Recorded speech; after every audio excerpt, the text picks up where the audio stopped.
my friends, it's time for another installment in my Beatle Bass Tone Exploration series. Woo! Okay, so today we're going to be talking at length about the White Album.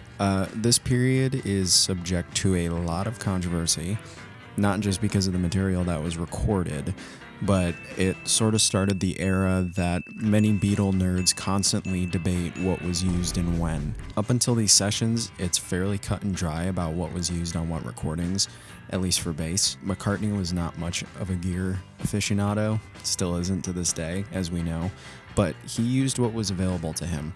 And the tones were distinct enough with what he famously used that there was very little debate up until mid-68. That rhymed. We know for a fact that Paul's arsenal from 63 to 65 was exclusively the duo of Hofner basses, but from the Rubber Soul sessions in late 65 onward, his axe of choice was the Rick, and this was totally indisputable up until the summer of 68. Now, what I'm going to talk about in this video is not Bible. In fact, most if not all sources are inconclusive. What? And it comes down to little pieces we get over the years, giving us more info to go off of, in addition to using our ears. So I've laid out a session chronology based upon session tapes and officially released session notes and details to pin down what I believe was used and when. But before I get into that, I'll give you a TLDR. Paul used his jazz bass as his weapon of choice from July 68 through the end of the White Album sessions. Now, this might not serve as news to more seasoned Beatle nerds, but not only is the recorded evidence unmistakable, but what little session photos exist further lead me to this conclusion, in addition to using my ears through my own experimentation. So let's talk about the famed jazz a bit, shall we? So sometime in July of 68, from what I can narrow down, it was sometime within the first couple of weeks, Paul, John, and Yoko met with Vice President and GM of Fender, Don Randall, at Savile Row. And from all accounts, it was agreed upon to provide the group with a jazz bass, a bass six, a smattering of amps, and a couple of Rhodes pianos, George's Rosewood Telly, and a PA, all that stuff. The left-handed jazz that was gifted to Paul was from probably sometime in late 66.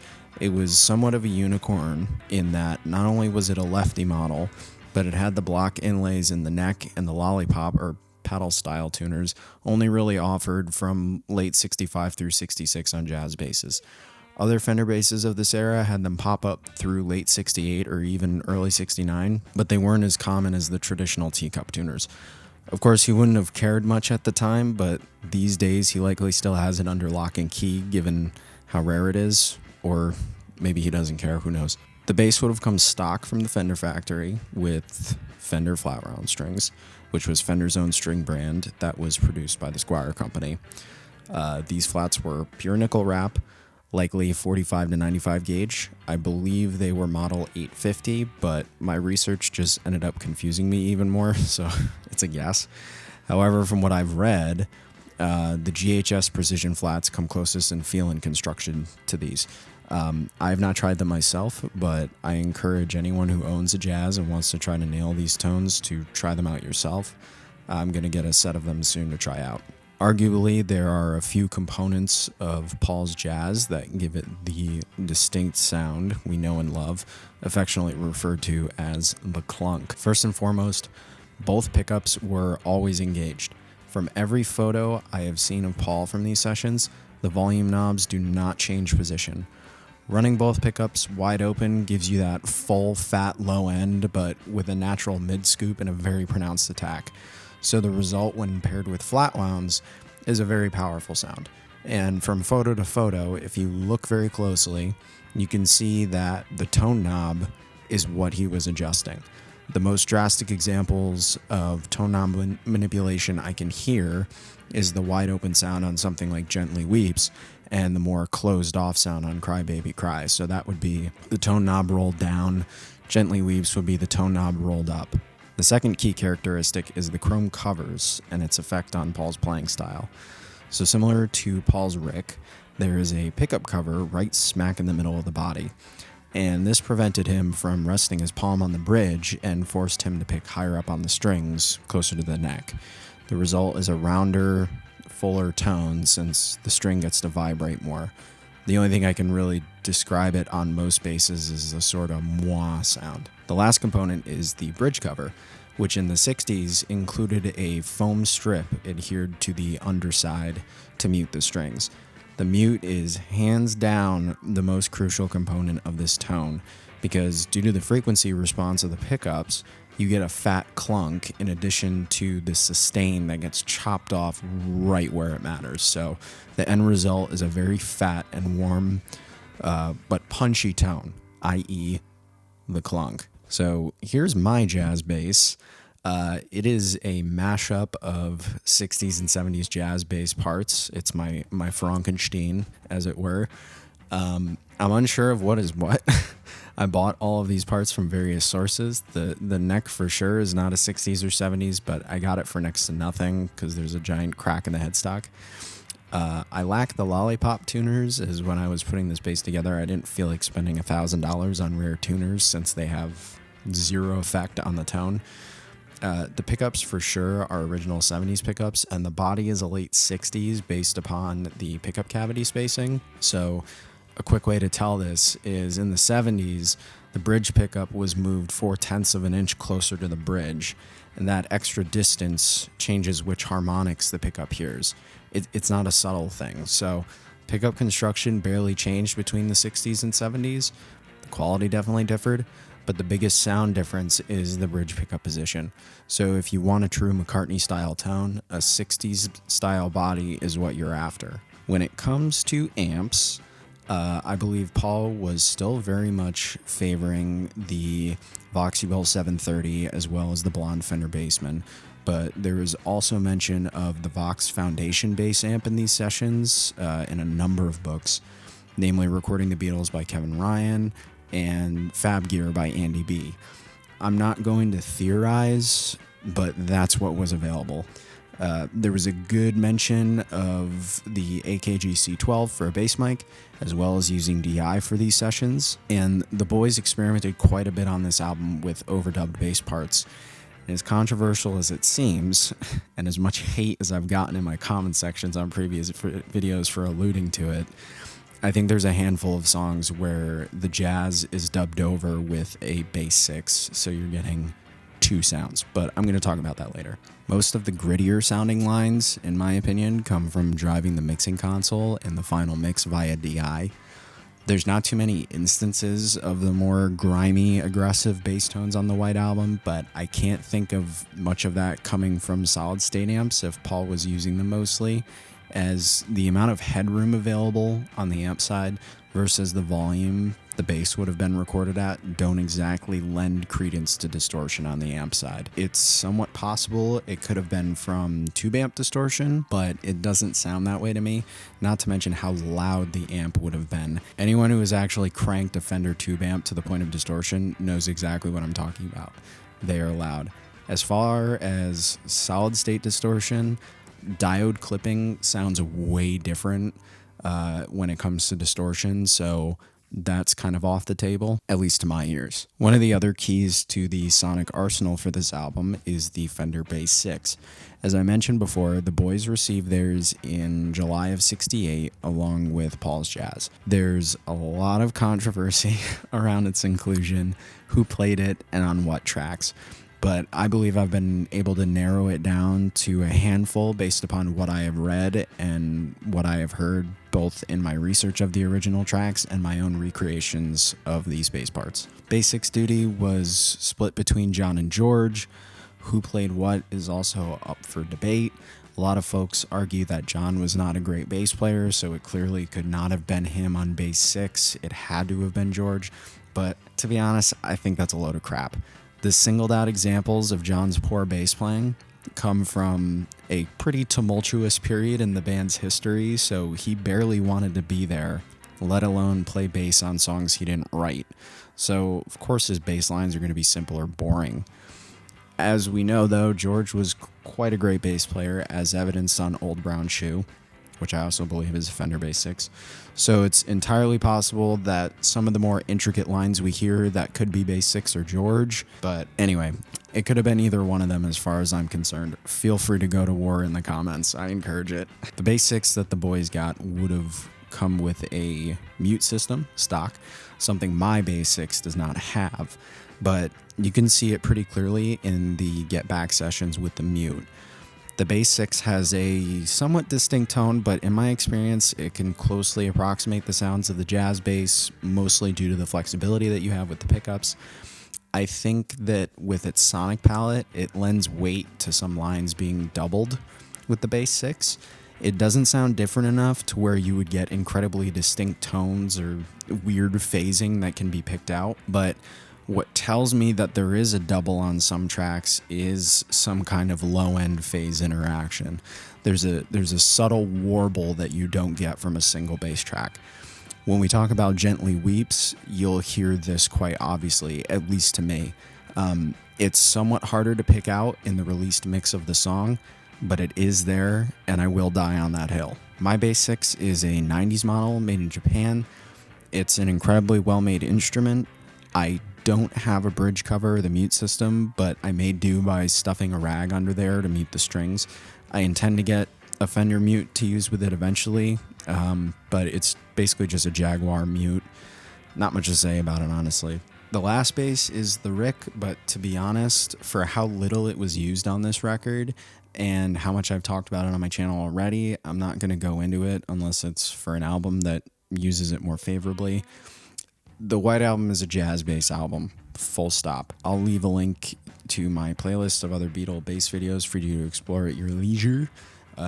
Get more of an idea of what the Rick sounds like and some things you can do with it. But anyway, on to the session chronology. So here we have the Beatles White Album session chronology that I've prepared. None of this is out of left field. I mostly wanted to do it for my own research and try to narrow down and, based upon empirical evidence here, get more of an idea of when the jazz was really starting to take over.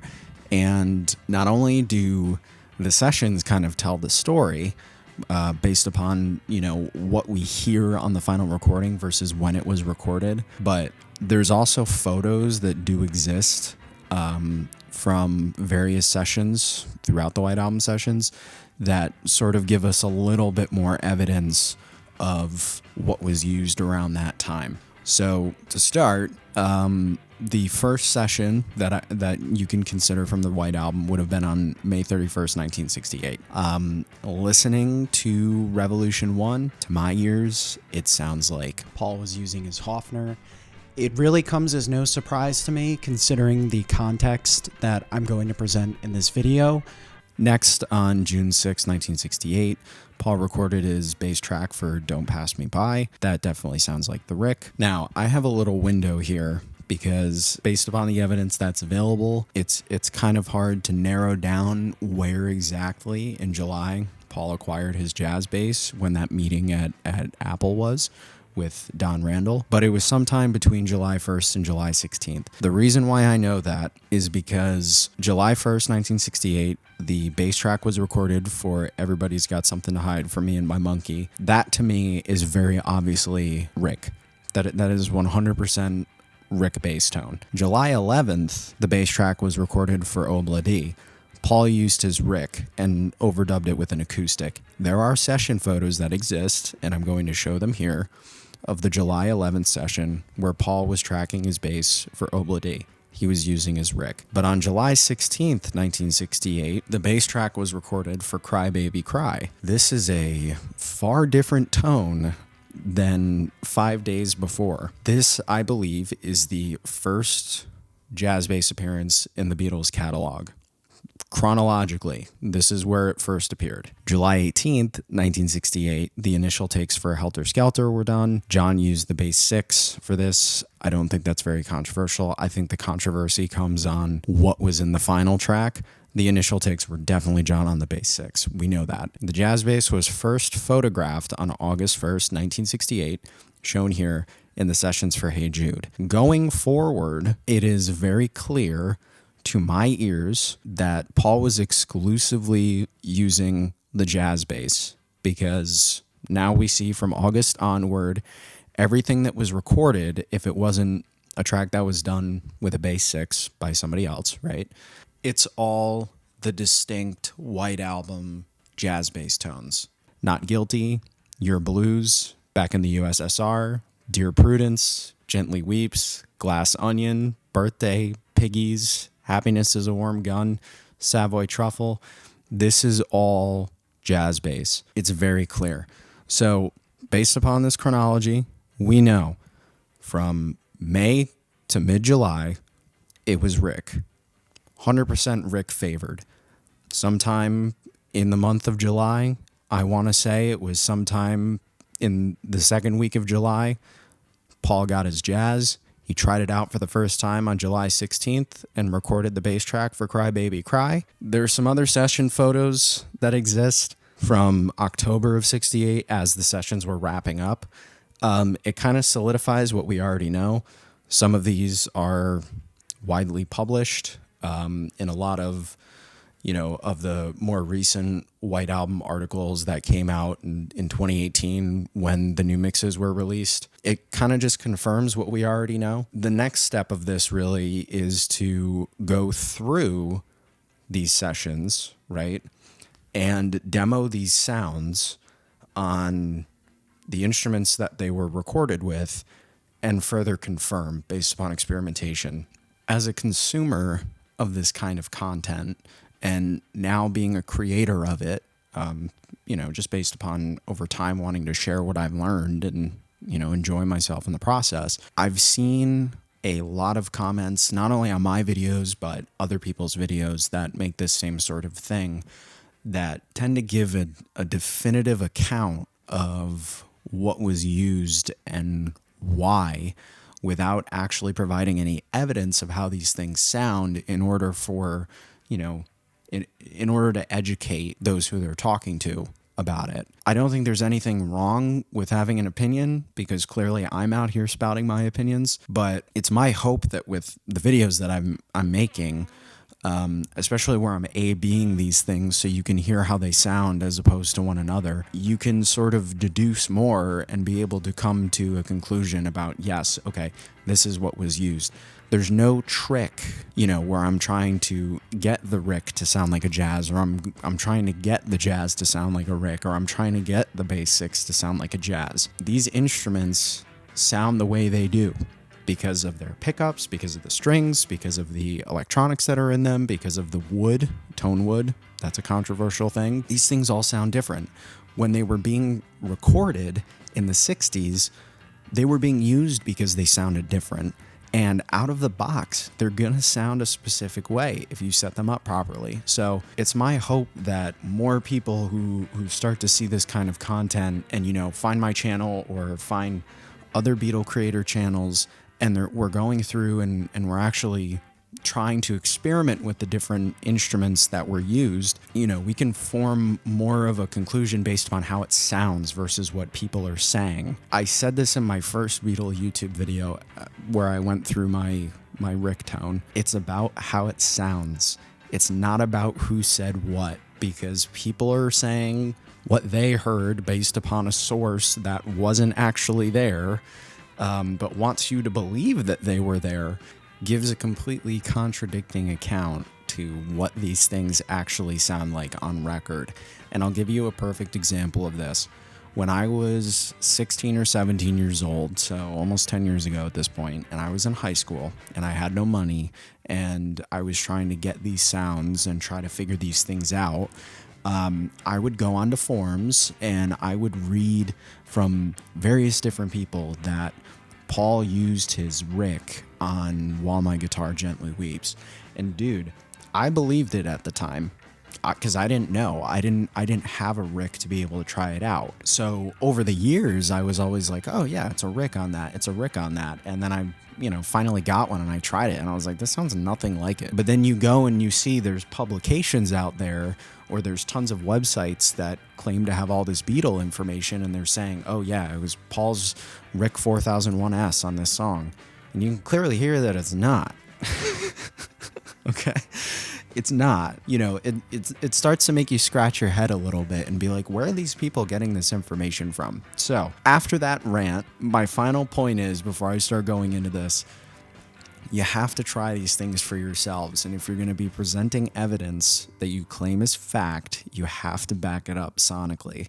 That's just the nature of having a hypothesis. I'm an engineer. My entire line of work is evidence-based decisions and conclusions. So I'm not going to go out there and tell my audience that this was definitely a jazz bass if I didn't take the time to sit down and play around with the various instruments at my disposal, come to a conclusion based upon sonic disparity, which again is subjective. It's a subjective thing. My ears aren't as good as they used to be because I was a drummer in a band and I can't hear out of my left ear much anymore, but it's subjective. I want to provide the different examples to my audience so that you can conclude that on your own. And I hope that's okay with you, because I don't want to be the guy. I get comments now where people are like, you're the Beatle bass guy, you're the White Album tone guy. I'm like, dude, I'm just trying these things out and letting the audience decide for themselves. It's very difficult to have an opinion online, as most of you can tell if you've ever posted about anything remotely political on Facebook. But you got to decide these things for yourself. You got to trust your ears. So I'm just presenting these in the best way that I can and trying to give as much evidence and context that I can and provide my conclusions. I'm more than happy to debate them, but my ears are my ears. Everybody's ears are different. I just hope that this content is educational. So anyway, I know I've been rambling now for a while, so let's actually get into breaking down some of these tones. I'm going to go through a number of White Album tracks using a few different basses, and I'm going to talk about each one, how I approximated each one, and how I sort of arrived at the conclusion that each one was each one. Again, the chronology helped with that, for sure, but also just from years of listening and being able to pick out what was what, I arrived at these things. So hopefully this helps you guys get closer to the sounds that you want to get. And yeah, let's get into it. All right, so to kick this off, chronologically, we're going to start at May 31st, 1968, where the bass track was recorded for Revolution 1. Now, I'm redoing this section very late in the process of editing this video because I had done this first and I didn't really listen to it properly, and I made some incorrect conclusions. So now I'm redoing it. It's not a coincidence that in the fast, more up-tempo version of Revolution, Paul was using his Hofner in the promo video. Now, you may be thinking, oh, brand recognition, he was known for playing a Hofner or whatever, he's a very PR conscious person, and even then he was. No, that's not why. It's because he actually used a Hofner in both the sessions for the slow version that appears on the White Album and the fast version that was recorded and filmed with a promo video. Now, there's a few smoking guns here that tell me that it's a Hofner, other than the fact that it has a very unmistakable sound, and I've gone into a little bit of the Hofner tone lore in my Get Back Abbey Road Sessions video. These smoking guns, as far as tone, tell me immediately right out of the gate that it's a Hofner, and the Hofners have a unmistakable bloom to the note, and really the only thing that I can liken it to is try to think about the difference between a piano note being played versus a violin string being plucked, that pizzicato sort of blum. I hope you'll hear what I mean by that, but essentially it's I try to think of it like an envelope to the note. There's the initial attack, and then following the attack, there's a bloom of the note. That's not something that's present on the jazz bass or the Rick. I think a lot of it has to do with the fact that it's a hollow body instrument, so you get the initial attack of the note, but then the sustain actually has an envelope where the note is filled out. There's a few notable examples that I'm going to use to show you what that sounds like. The first one is the outtake for the sessions for the song Help. It's actually take one. Literally right at the beginning of it, you can hear Paul by himself with his Hofner just playing a couple of notes, and you can hear the sort of bloom that's going on with the note. The second one is from later in the Beatles' career, which is a documented use case, the isolated bass track to Get Back. You can hear it in the actual mix of the song, but it's easier to hear singled out on an isolated version. The isolations for these sessions are very good, so you can hear the bass properly. But that bloom is the same characteristic you get with the bass in Revolution 1. So I'm going to show you those, and then I'll do a demo, and then I'll A/B my part with the actual isolated bass from Revolution 1, and you can hear the bloom characteristic. And then I'll show you a version on the Rick where you don't hear the bloom at all.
Okay, so I'm not going to go crazy in depth with the tone on this one, mostly because it's a very stereotypical Paul Hofner style tone, and I did talk about that in the Get Back Abbey Road video.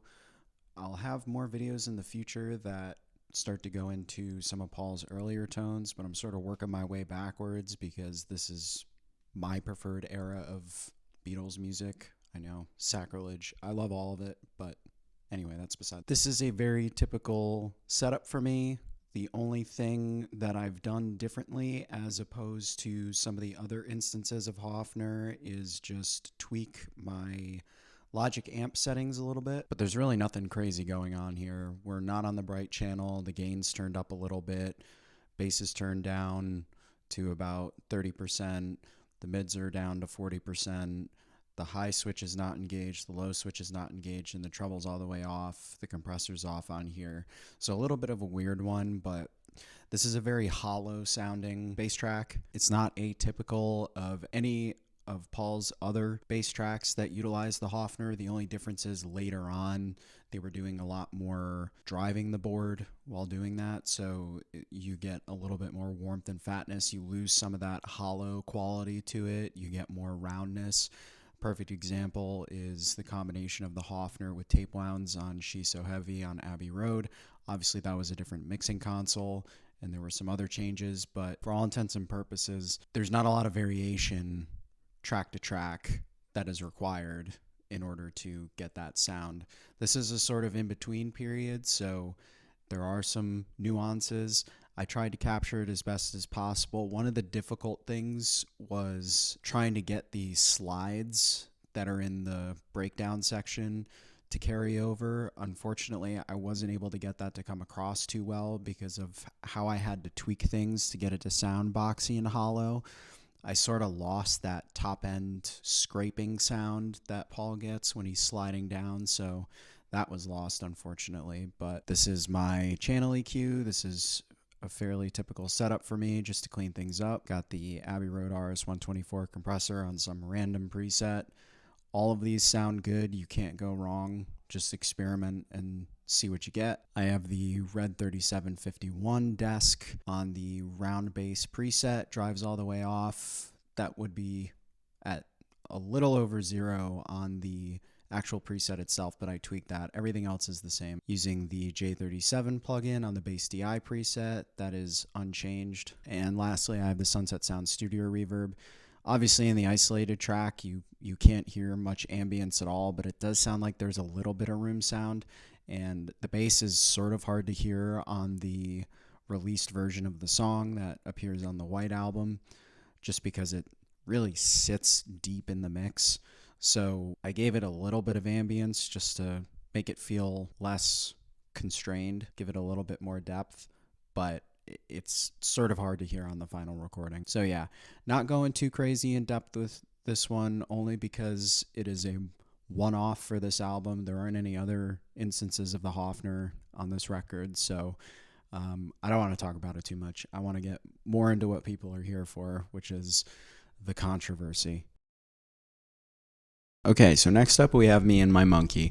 Before I get into the demo, I wanted to give another sort of smoking gun. What I did with the last track, Revolution 1, is another thing that I'm going to do here, which is use a known reference to be able to base my conclusion off of. Now, to the seasoned ear, somebody that has used a Rick or has listened to a lot of them over the years, you can hear the bass line on Me and My Monkey, and you can be like, oh yeah, that's a Rick. There's no doubt about it in my mind, but I want to provide evidence for my conclusions. So in order to further narrow down the usage of the Rick in the White Album sessions, what it was used on, I'm using this comparison. So we're going to take a listen to the isolated bass track to Me and My Monkey, and we're also going to listen to the isolated bass track to Lady Madonna. Now, in my first video that I did on Beatle bass tones, I said that the isolated tracks aren't really a good reference. That's true. Only so far as tone. And this is where it gets a little cerebral, because you can sort of get an idea for how something is supposed to sound if the isolation is good enough. And what I mean by that is when you're isolating stuff like bass tracks using AI, grabbing from a 5.1 surround mix, this, that, and the other thing, stuff can be fairly well isolated, but the problem is the methods in which the tracks are isolated. If it's not from the original master tape, what you're getting is a loss of various frequencies and transients, because they share similarities with other instruments. So there's a bleed across various tracks in terms of frequency, and those waveforms are getting lost. So what you get is you get an idea of what it should sound like, but there is loss, right? So the thing is, though, when it comes to isolated bass tracks, isolated guitar tracks, and things of that nature, there are certain sonic characteristics, and it's sort of hard for me to describe it. It's just something that you hear. The only word I can really use to describe it is timbre. Okay, so the actual quality of the note that's being played, how the string resonates, how the pick sounds on the string, the vibration of the instrument. You can hear those things, and you can sort of deduce based upon many listening sessions and cross comparison. Okay, so yeah, that's a Rick. So we're going to listen to the Lady Madonna isolated track and the Me and My Monkey isolated track. Hopefully you can hear the similarities. I can hear them, but to me, it's basically the same tone. It's the Rick with the mutes slightly engaged. It's a very fat, warm tone.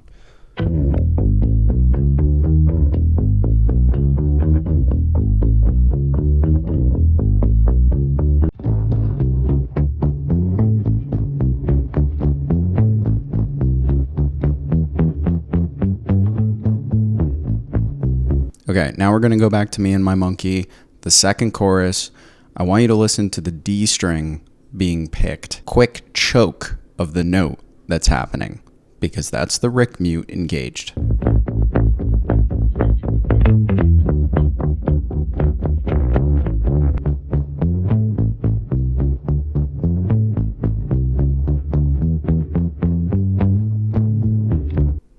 That's the same bass. That's all I needed to hear. Hopefully you hear it too. But anyway, let's get into the demo and let's talk about how I got the tone.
Okay.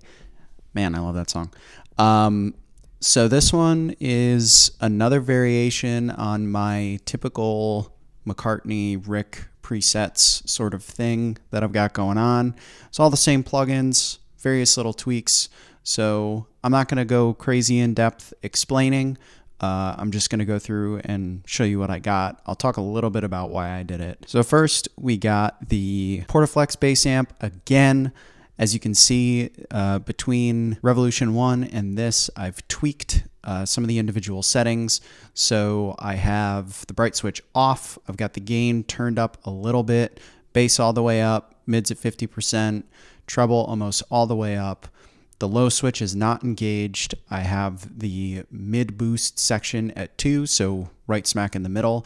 The high switch engaged. The compressor is on with the hard setting. So for this one in particular, I noticed that the Revolution 1 bass tone is a little bit more woody as opposed to this one. It's more that fatter Rick tone that we like and appreciate. It's not as chimey as some of the other ones, and maybe that's not the correct word to describe it, but it's more Rick, if you know what I mean. So there's a pretty substantial gain boost here just to make it a little more aggressive. And when I get to the red console, you're going to see that there is some added distortion. I've got a channel EQ on here just to clean things up a little bit, give a little boosts, get rid of some nasty stuff down below. The Abbey Road RS-124 compressor, I don't even know why it's on this preset, but this is what's on it. So if you want to replicate this yourself, this is what I used. So here's the Red 3751 plugin on the round bass preset. Now I did do some tweaking. First and foremost, I tweaked the tone high and tone low, just a little bit of experimentation there to taste. Analog is all the way down on this one, but the drive circuit is at -4. If it's all the way down, you get nothing. The more you turn it up to 0, especially if you are slightly clipping on your input, once you hit 0, the distortion has already started. So right about here was that sweet spot for me where I was able to get a little grime and dirt, but not overly saturating the signal. Next, I have the Bass DI for the Waves J37 plugin. Nothing was tweaked here, just for a little bit of saturation and warmth. And then I have my Sunset Sound, my trusty Sunset Sound, on the Studio 2 this time. I did some tweaks to the actual EQ of the reverb, and the wet is up pretty substantially. So in the isolated version of the track, you don't get any of the ambience, you just get the frequencies. A lot of that's lost again due to frequency overlap. So if you listen to the 2009 mix and even the 2018 mix, you can pretty clearly hear there's some space here. It's most defined later on that famed bass solo that happens right before the outro. That's overdubbed, so it sounds like there's 2 bass lines playing there in stereo, slightly in stereo, but there is a bigger bass sound throughout the entirety of the track. So I tried to replicate that here with a little bit of ambience from a ISO booth. On to the next one. So next, chronologically, we have Obladi Oblada. This, in my opinion, based upon the session chronology I put together, based upon how it sounds, and based upon the fact that there's actually a photo of the Rick being used at the sessions, I believe that this was the last recorded instance chronologically of the Rick for the White Album sessions. Now, this one's a little tough to narrow down just based upon the full stereo mix of the song alone, because you have a bass part and you also have a dubbed over bass part with an acoustic guitar that's slightly distorted. So you get a little bit of weirdness. However, the isolated track that does exist does a pretty good job of isolating just the bass. So it's easier to hear. You're not getting anything an octave higher. Obviously, they're different frequencies, but they are playing the same line. So you get a little bit of auditory illusion when you're listening to the final mix, so it might be kind of hard to pick out. But the isolated track does a very good job of separating this out. So we're going to listen to the Obladi isolated bass, and we're also going to use, once again, another known instance of Lady Madonna to cross-reference.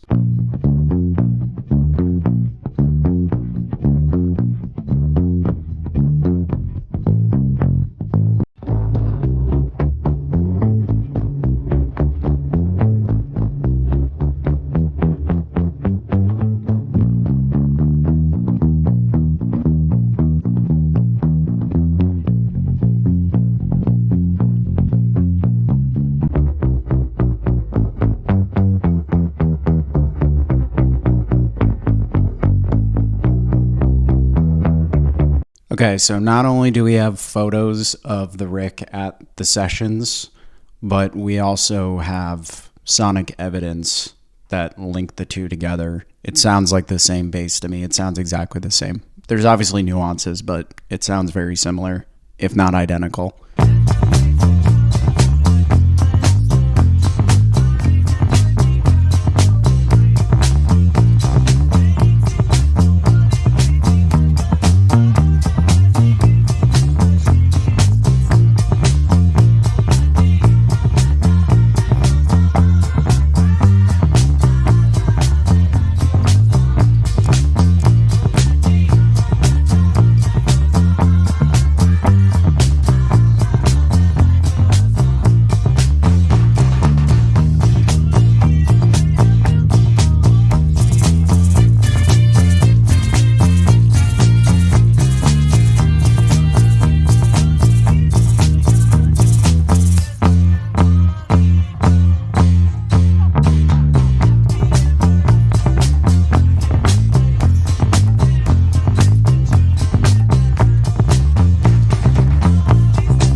Okay, so we now have not only a photo that confirms that the Rick was used at these sessions, we also have a cross comparison between a known reference, and now we have a demo by me just now, as you saw, with a Rick. Setup wise, the only thing on the Rick that is changing is I rolled the tone knob down a little bit. I'm still using the bass pickup, nothing changed. The mutes haven't changed, they're slightly engaged, but I did roll the tone knob down a little bit. So now we're just gonna go through all the plugins and I'll talk about what's different. So on the Logic Bass Amp, we have the bright switch off.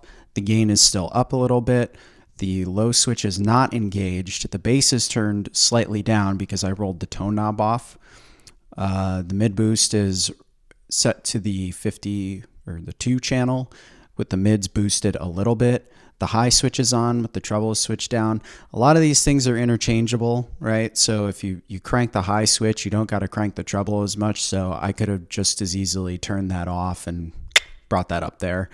But I'm not sure exactly on the simulation side what's happening, what frequencies are actually being boosted, and if it's literally just a high pass filter or some sort of high boost above a certain frequency. I'm not sure, but that certainly helps. The compression is on here.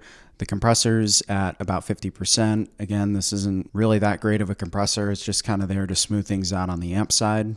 Next, we have the channel EQ. On me and my Monkey, I boosted it a little bit because there was slightly more attack from the pick. Here, I didn't do that, but all the other frequencies are the same. Once again, we have the RS-124 on some random preset that I selected. Next, we have the red console again on the round bass preset, but it is, again, edited. So it's on the Red 51 strip. I tweaked the tone high a bit, just a taste, and the tone low a bit. So these are differing from the preset. The drive circuit, I brought down a few dB. So it was sort of getting where I needed it to be without having to push it too much. Again, the setup didn't really change, but rolling the tone knob down and having the exact same setup required me to tweak a little bit more. Now, once again, I will reiterate, from session to session, things change. Obviously, if you have very gifted engineers like Jeff Emmerich, you're very consistent in your mic placements, you're very consistent with where you place an amp in a room, things of that nature. But as these things were being mixed, they're being mixed in relation to other instruments. So based upon what was in the track, acoustic guitars, extra percussion, extra vocals, drums, lack thereof, these instruments are mixed differently. So what you get on the amp side and what you get on the mic setup, it's going to matter, but it's only going to matter for capturing those initial transients. The tone is shaped afterwards with outboard gear, and that's going to vary from song to song. So this is tweaked based upon the song. Exact same bass, very little change to the settings, but in post, it's edited to the song. Last but not least, we have the trusty J37 bass DI preset, nothing touched here. Now, you're going to notice a stunning lack of Sunset Sound Studio reverb. Why is this? Well, I don't really hear much ambience in the bass track.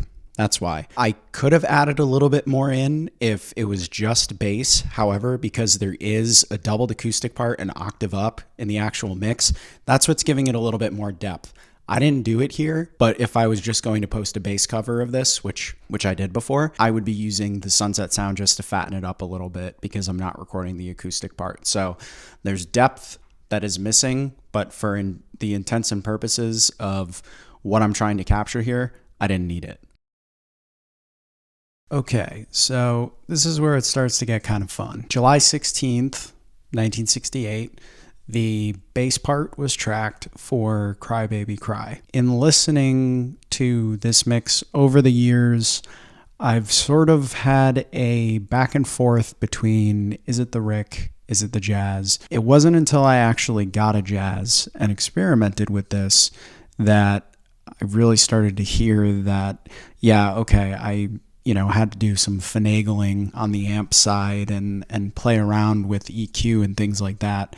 But for all intents and purposes, I was able to get very close by just rolling down the tone knob on my Jazz bass. What I'm going to do is I'm going to demo the Jazz bass playing this, and I'm going to demo the Rick playing this, both with the same plugins, same settings on the plugins. The only thing that is going to be different between the two is obviously it's two different basses, but they both have the mutes. They both have the tone knob rolled down, and believe me, I tried it with the tone knob rolled up and it didn't sound right. So I tried to get the Jazz bass as close as possible first. I noted what I did there, which was literally just roll the tone knob down. I did that on the Rick. I started off with the tone knob rolled all the way up, and then I rolled it down to taste. I got it as close as I could with the Rick without changing any of the plugins. So this is one for one, both parts, and then afterwards I'm going to play excerpts from the song with the vocals removed, and I'm going to A-B that with my parts on each bass, and you can decide which one was which. I think it's the jazz. This was the first true recorded instance of the jazz. This session in particular, July 16th, 1968, was Geoff Emerick's last session with the Beatles for this album, and then Ken Scott took over. Seeing as this was the last session with Geoff Emerick, it is my belief that the recording approach did not change. So same amps, same mic placement, same everything would be, the bass would be approached the exact same way. So why does the tone sound so different between Obla-Di Obla-Da, 5 days earlier, and Cry Baby Cry? It's because it's a completely different bass. So you could make the argument that later on in the sessions, it, could be either or with a Jazz or a Rick based upon the fact that Geoff Emerick wasn't engineering anymore. It was a new engineer, Ken Scott.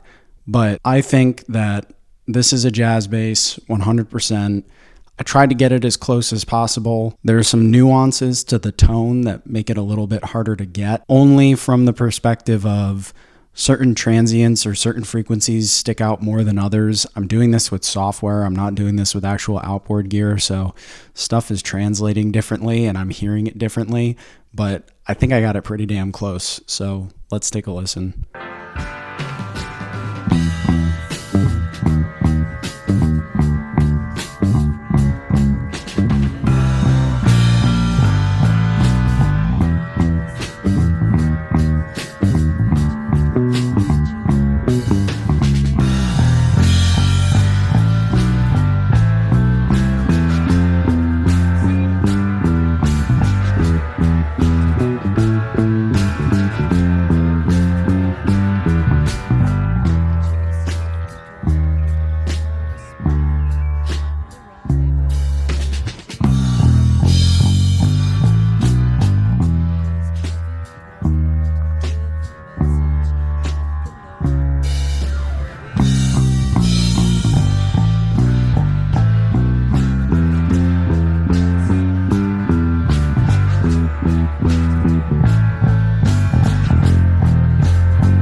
So in listening to both and having compared the two to each other, now let's compare it to the original track and go from there.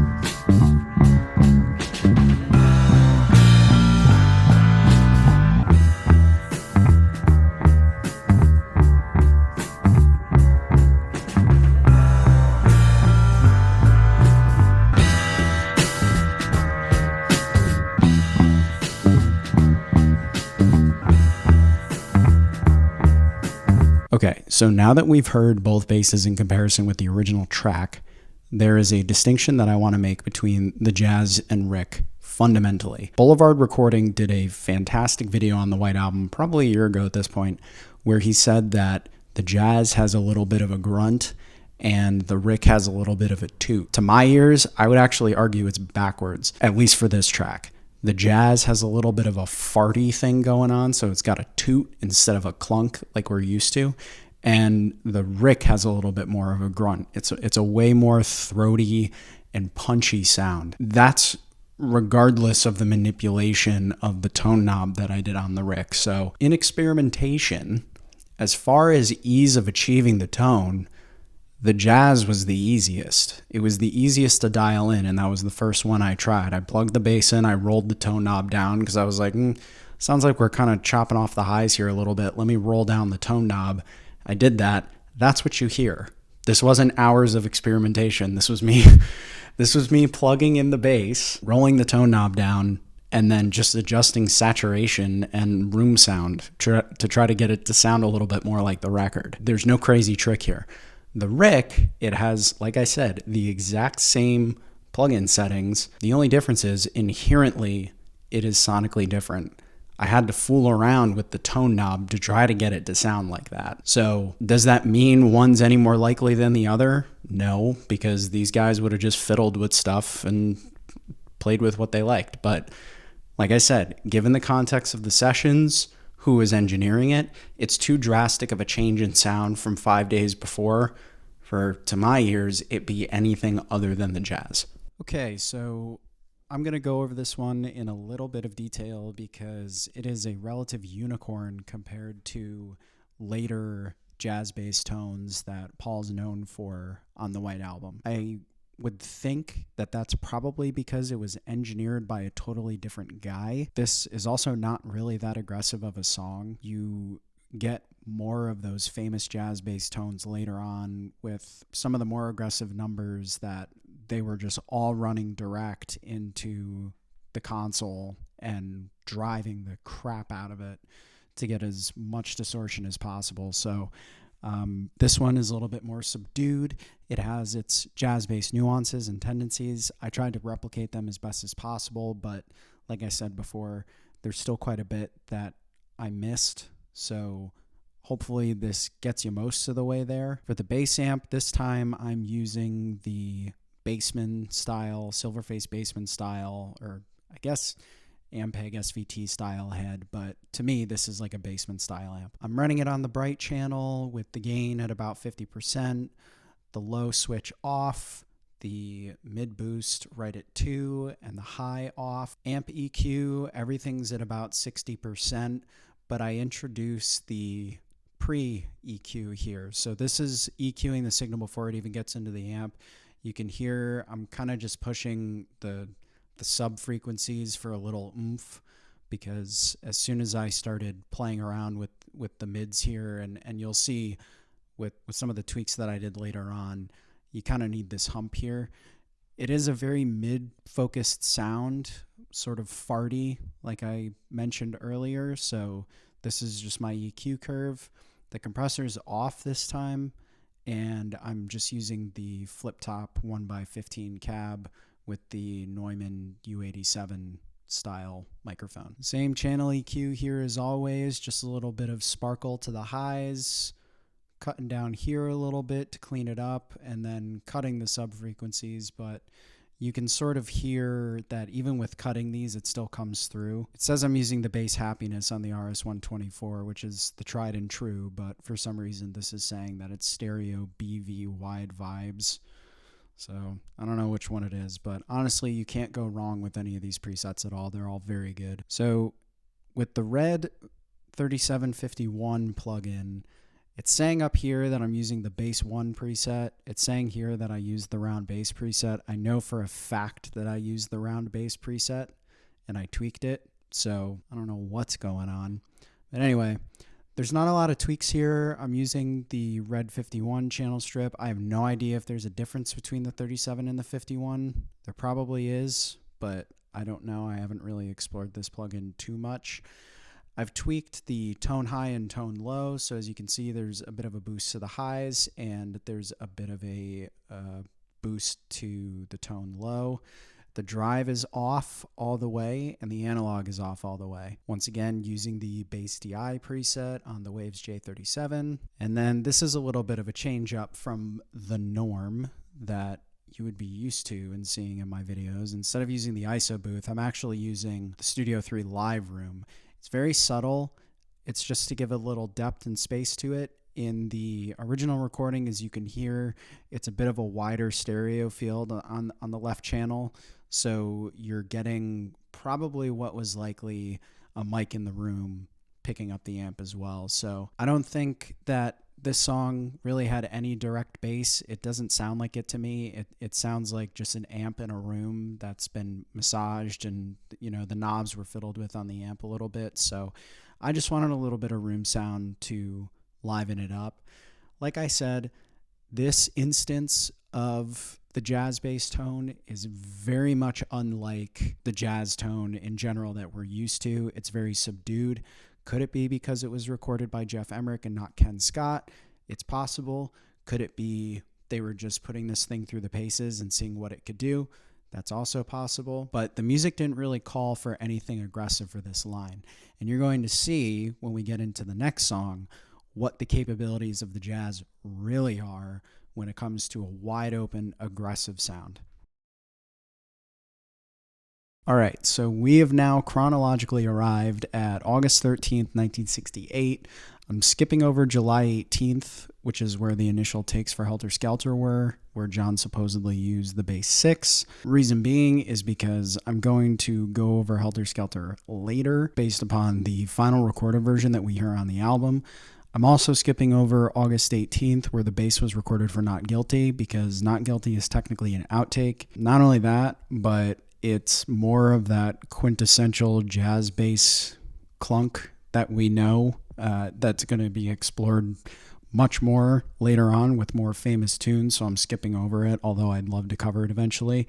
So we're at Your Blues now. This is the start of what I would consider the quintessential jazz bass tone. There's not really much room for debate here on any side for it to be anything other than the jazz.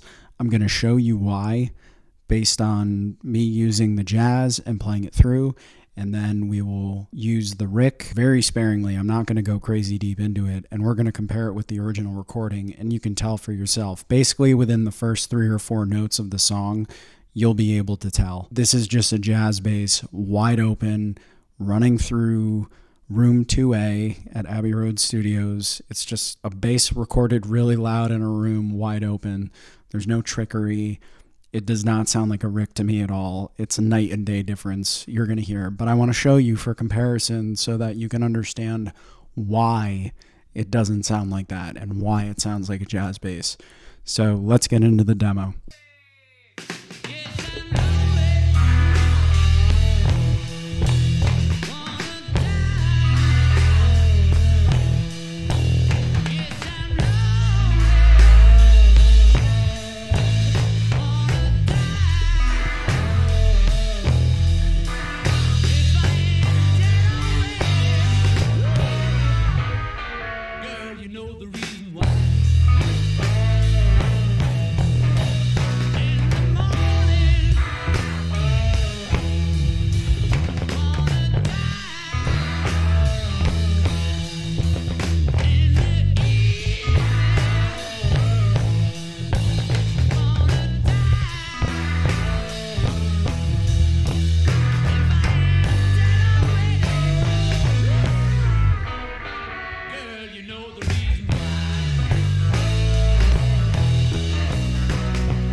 it's starting to get fun. So this is where the more recognizable aggressive jazz bass tone starts to come in. And pretty famously, this was recorded in room 2A at Abbey Road Studios. All the guys were in the room, and nowadays it actually doesn't exist. I tried to find a picture of it, but it doesn't exist. It's now part of the extended Studio 2 control room, but it was a very cramped space, and you're getting a lot of bleed from other mics. There's a lot of crosstalk between everything, so trying to find a true isolation of this bass track is kind of tough. You can try your hand at it with AI like I did. I literally just put it into one of those stem splitters and it spits something out. I don't know if there's ways to like massage it to make it better or anything like that, but most of the encapsulation of this sound and trying to replicate it, I was going off of just the original mix, and I was A-Bing it. I was playing along with it. I would mute the isolated bass track just to see how mine sounded in accordance with everything else. I was playing along with the original track with the bass muted, and then I was listening to the original track to see what the differences were. There's a lot of nuance here, especially when it comes to how the bass sits in the room, so I tried to replicate that as best as possible. As you can see here, there's really 5 plugins that I use for this jazz bass tone, and I'm just going to give you a preface, and this is going to be pretty much the precedent that I'm setting for the rest of the video. The bass is doing like 80% of the work. Really, it is. I can't stress that enough. The jazz bass set up with flats, with a mute, and picking close to the neck with a heavy pick, like a Fender Triangle, is going to give you 85% of the sound. The rest is just tweaking stuff to taste based upon how the song is mixed and how things sound in relation to the rest of the mix. All of these plugins are pretty much what you're going to see for the rest of the video. There's going to be little to no deviation. There's just subtle tweaks. So I'm going to introduce them now. There's one here that's going to be new to those who have been watching these videos, but everything else is standard. I'm not changing much. I'm just changing where stuff is in relation to each other. Yeah, so let's just get into it. So we have the Red 3751. This is on the round bass preset on the Red 37 channel strip. I did not touch this at all, okay? Everything is at its default values. This was just a little bit of a preamp, right? So I plugged the jazz in, and I went right into the console here, this console plugin, just to see how it would sound going direct into the board. So this is doing its own form of processing, but really the rest of the plugins are doing the work. This is just to give it an initial bar, and I was testing it out that way. So I started with this. Then I introduced the RS-124 with the DI picked bass compression. This is a really good preset that I use exclusively for the rest of these White Album tones. So this is a very good one. I recommend experimenting with all of these. If you have the plugins, just try them out, see what you like. But this is some glue, man. So this really was an attempt to, once again, clean up the signal before trying to shape the tone. So this is more, once again, like a preamp sort of compression. I know people are going to be like, well, you should compress it after you do your EQing and your effects processing, or you should do this and the other thing. Whatever, man. I'm just trying it. I think it sounds pretty good, so we're just going to run with it. Now, the bass amp. We are, again, second time in a row, we're using the SVT or Silverface Bassman style head. We're on the bright channel. The gain is up around 60%. The low switch is engaged. We're still at mid boost number 2. The high switch is not engaged. Everything except the treble is at 60%. The treble's at around 40%. The compressor's on all the way on the hard setting. I'm using the 8x10 cabinet with the Neumann U87 microphone with the mic pulled all the way back here. You can see I got some pre-EQ going on. The curve may look incredibly weird, but that's just me playing around. If I turned this off like that, if I turned it off and I turned it back on, the difference would be so subtle, it would shock you. But that's just the name of the game with plugins, man. I say this in every single one of my videos that I talk about bass tones. Everybody's setup is going to be different. So, this may sound like crap with your jazz bass because you have a better interface than me and you're getting less loss or you're preserving more or whatever. It's all subjective. So play around with it. Try to get it as close as you can. I encourage experimentation because that's what I do most of the time. So this is the new kid on the block. All right. This is the D16 Group audio software, Redopter 2 vintage tube distortion. This thing is a beast. All right. So the effect on here is a lot more subtle than other jazz bass tones that we're going to go into. There's a subtle saturation or overdrive that's going on here. This is taking the place of the J37 tape plugin, as well as adding its own flair. So really, I'm just using this for saturation and to get a little bit more of an angry sound. So this is the Hot Rod preset. I can't remember if this is the first one or the second one. And I literally just went in here and I tweaked the gain, the dynamics, the body, brightness, tone, bias, and all of these parametric EQ knobs to try to get as close as I could. The thing is about the bass tone on this song, it doesn't really sound like it's not that distorted, and especially if you're able to find a good isolated bass track, it's not that distorted. It just sounds very grimy. It's sluggish. So it's meant to sound like an amp at the edge of breakup, not necessarily breaking up, because I'm not thinking like distortion, like high gain stuff. I'm thinking just like a little bit of crunch, a little bit of crunch, a little bit of zestiness, a little bit of tang. That's what we're after. We want the tang. That's what gives us the clunk, man. It's the tang. I'm going to start using that more. So yeah, this is a great plugin. I love using it. This is, in my opinion, other than having the jazz bass itself set up properly, this is the secret sauce. Okay. All of the comments that I've been getting on all of my videos about the White Album and the jazz bass tone, this is the sauce. Okay. This is my secret. It's not a secret anymore, and I don't want it to be a secret because I want people to be able to get this stuff down too without having to spend years trying to figure it out. So now that you've heard this, right, we're going to go on to some other known jazz bass tones and perhaps some bass six, and we're going to start to see some of the subtleties track to track and go through those. All right, so I'm going to do you all a little solid, and we're going to skip over the August 15th session where the bass was recorded for Rocky Raccoon. John used the bass six. It's not because it's bad or anything, but it's a little boring in comparison to the next session where really a lot of the White Album controversy starts. So on August 22nd and the 23rd, back in the USSR's initial takes were recorded. Specifically on August 22nd, we received take 5, which had Paul on drums, George on lead guitar, and John on bass 6. On the 23rd, at least 2 additional bass tracks were recorded. Paul did an overdub with the jazz bass, and either John or George used the bass 6 for further overdubs. There is a fantastic cover of this on YouTube done by Juodet and Sam Popkin with their Fender Jazz and Bass 6, where they, using a deconstructed mix of the song, went through and attempted to learn all of the individual parts that they could hear.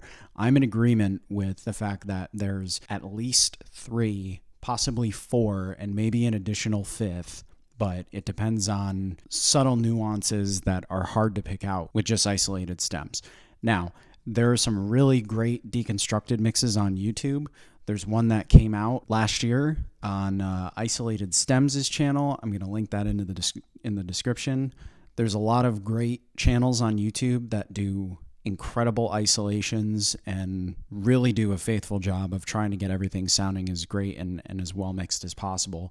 This one had, in my opinion, the best version of the isolated bass that we've ever been able to hear. There's a lot going on in this song. It's very hard to pick out, even with an isolated mix. I feel as though if, there were multi-tracks that existed and we could actually get just a pure isolated bass track with all of the bass tracks on it, it would be hard enough to pick out the individual parts that were being played, because it sounds like there's a lot of conflicting information, not only as far as note choice, but as far as tones, there's a lot of conflict. But I really wanted to highlight this track.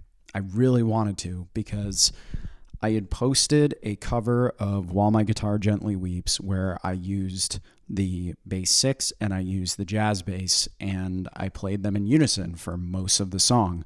And there's a lot of controversy about who played bass on that track. I believe that Back in the USSR is the key to identifying this, not just on its own, listening to the isolated bass track for While My Guitar Gently Weeps. There's something going on there with overdubs that is causing that low phase warble that sounds like a combination of a bass 6 and a jazz bass.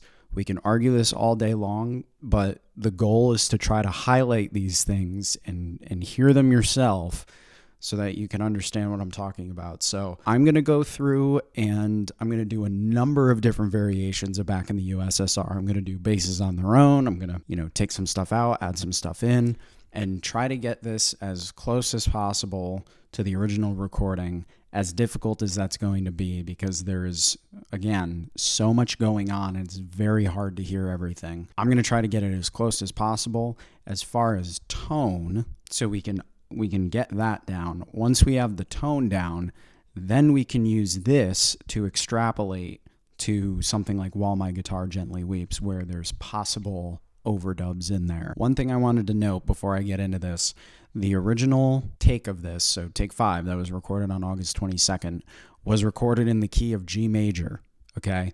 A whole step down from the final recording. They used Varispeed to speed it up to A major. Now, their reason for doing this, I'm not sure. Did Paul envision it in one key at one speed, and in order to replicate the drum parts that they wanted to, because of how quick they wanted it to be, they had to slow it down and then record the drums and then speed it up?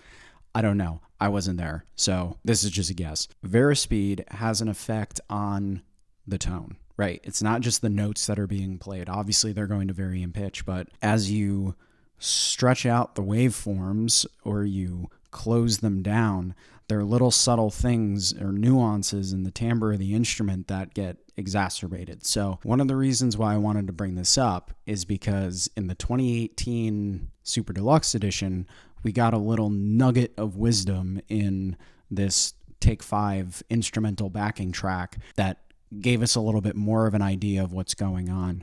The problem with this backing track is that it sounds like there's more than one bass on it. So it doesn't sound like it's a true Take 5. It doesn't sound like it's just the August 22nd takes. It sounds like there's extra basses overdubbed onto it. However, this is to our benefit, okay? Because at the original slower speed, there's more information to go off of. The waveforms are longer. There's more information there. So Isolated Stems on YouTube, when they did their deconstructed mix, they actually used the slower version that had all of these parts already on it. So all of that information is there, which led to a better isolated mix. So we get less information about the tone because there is some variation there, but we get more information about the notes that were played. So it's a two-way street. We're getting extra little slivers of information, and we have to use that to build up a hypothesis here. So based upon the information that we have and all of the great work that's been done already, I'm going to take that and I am going to put together track by track. So there's going to be multiple bass tracks, and I will play them each in isolation and then put them all together to try to deduce what was actually going on here. I'm not going to do the full song, obviously. I'm just going to do the first minute or so, but there's a lot going on in that minute, and the closer we get to identifying this, the closer we're going to get to solving the While My Guitar Gently Weeps mystery. So let's dive in, boys and girls.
Okay, so now that I've shown you what I believe was played in terms of parts, I want to cross compare it with an isolated mix of just the basses from this track. Isolated Stems was kind enough to provide me just the isolated bass. It is very good quality. In my mind, it leaves very little up for interpretation, but the way that I would structure this out, as shown in the demo that I just did, is there's two main bass lines playing. There's a bass 6 playing in the left channel, and there's a jazz bass playing in the right channel. On top of that, in the intro, there's that lead-in fill. That's doubled. I can't tell if it's a jazz bass and a bass 6 or just two bass 6s. I'm going to take a guess and say that it was a jazz bass and a bass 6. Throughout the duration of the verses, there's a little bit of a gallop going on, and you can hear that somewhat clearly in the isolated mix. In Sam and Duodet's video, they replicated that little gallop part on a jazz bass. I tried it on my jazz. It didn't really sound right. I think it's because of how aggressive the foam is pressing up against my strings on the mute, so it's a little bit more dead than it should be. But I tried it on the bass 6 and it sounded better. So it could be a toss-up between either one. I used the bass 6 just because it sounded a little better to my ears. It sounded slightly more full. There's a few overdubs that happen on what appears to be the bass 6 just because of how round the tone is compared to the jazz bass. So those are in there sparingly. I added those in. To my ears, depending on what mix you listen to, you can't really hear it too well in the isolated stems, but in the actual mix of the song and in the Take 5 mix, I can hear a line doubling the fills in the chorus. It sounds to me like a jazz. What points me to that is there's, again, a little bit of phase interaction between two of the same instrument playing somewhat of the same notes, but there's a little bit of construction going on between the two. That part is a toss-up in my opinion. It could be there, it could not be there. It sounded more like it to me, but it could be wrong. So out of the gate, if we want to just narrow it down, there's two main bass parts. There's two extra overdubs that are playing the lead in before the verse starts. One of those basses very well could be playing the gallop part that's present. I think it's the bass 6, so that still leaves us with 4 tracks. If the gallop's playing, that means that the other bass 6 overdubs that happen later that are different lines are their own individual track. So that brings us to 5. And then it's questionable if there's the doubled fills in the chorus. Again, that's just what I hear. So in my opinion, based upon what I hear and what I just tried, I believe there's at least 5 different tracks going on. And that's just in the first minute of the song. I didn't go into anything beyond that. But there's at least 5 that I can hear and that I can count. So let's listen to the isolated track, and I'll try to single out the examples of what I'm hearing so that you can get a better idea. Okay, so first we're going to make a case for the two main basses, the bass 6 and the jazz bass, playing either line.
Okay, so I'm hearing two main bass lines at the beginning that are strumming an E, 2 overdubs on top of that while those two main bass lines are still strumming that E before the lead in. The 2 bass overdubs are playing the lead in, and then individually in the verse, there is either a bass 6 or a jazz that is galloping up and down.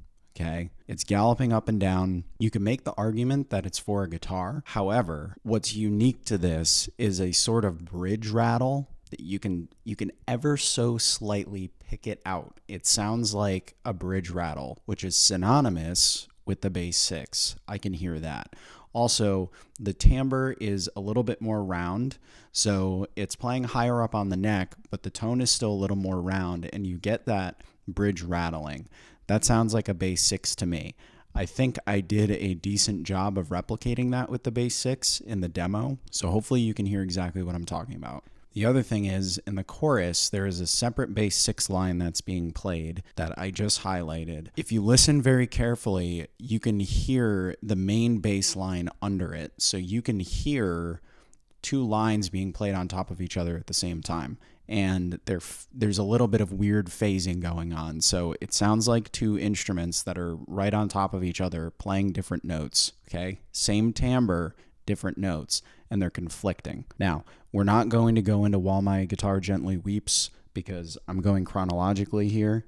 It's coming up very shortly, but I want to get this in your head as a little seed that has been planted before we go into it. Once again, I'm going to play the isolated bass, okay, the main bass line. I'm going to play that, and I want you to listen to the main bass 6 line and the main jazz bass line and hear how the instruments are interacting with each other sonically. Don't pay attention to the notes. pay attention to the timbre of the instruments, okay? And the warble that's happening when they're both playing at the same time. You get weird jumbled mess when you have two different instruments playing two different notes at the same time, especially if they're different timbres because the frequencies compete. The warble is even more convincing when they're playing the same notes, and there's parts of this line where they are playing the same notes. Okay, so I want you to listen very carefully to how that sounds, and then I'll play my version again so it's a little bit more clear, because in the isolation you lose a little bit of transients, but I want you to get this sound into your head because we're going to go into it again in far more depth later. Okay, just listen. I promise I'm not crazy. I sound like I'm crazy, but just please listen.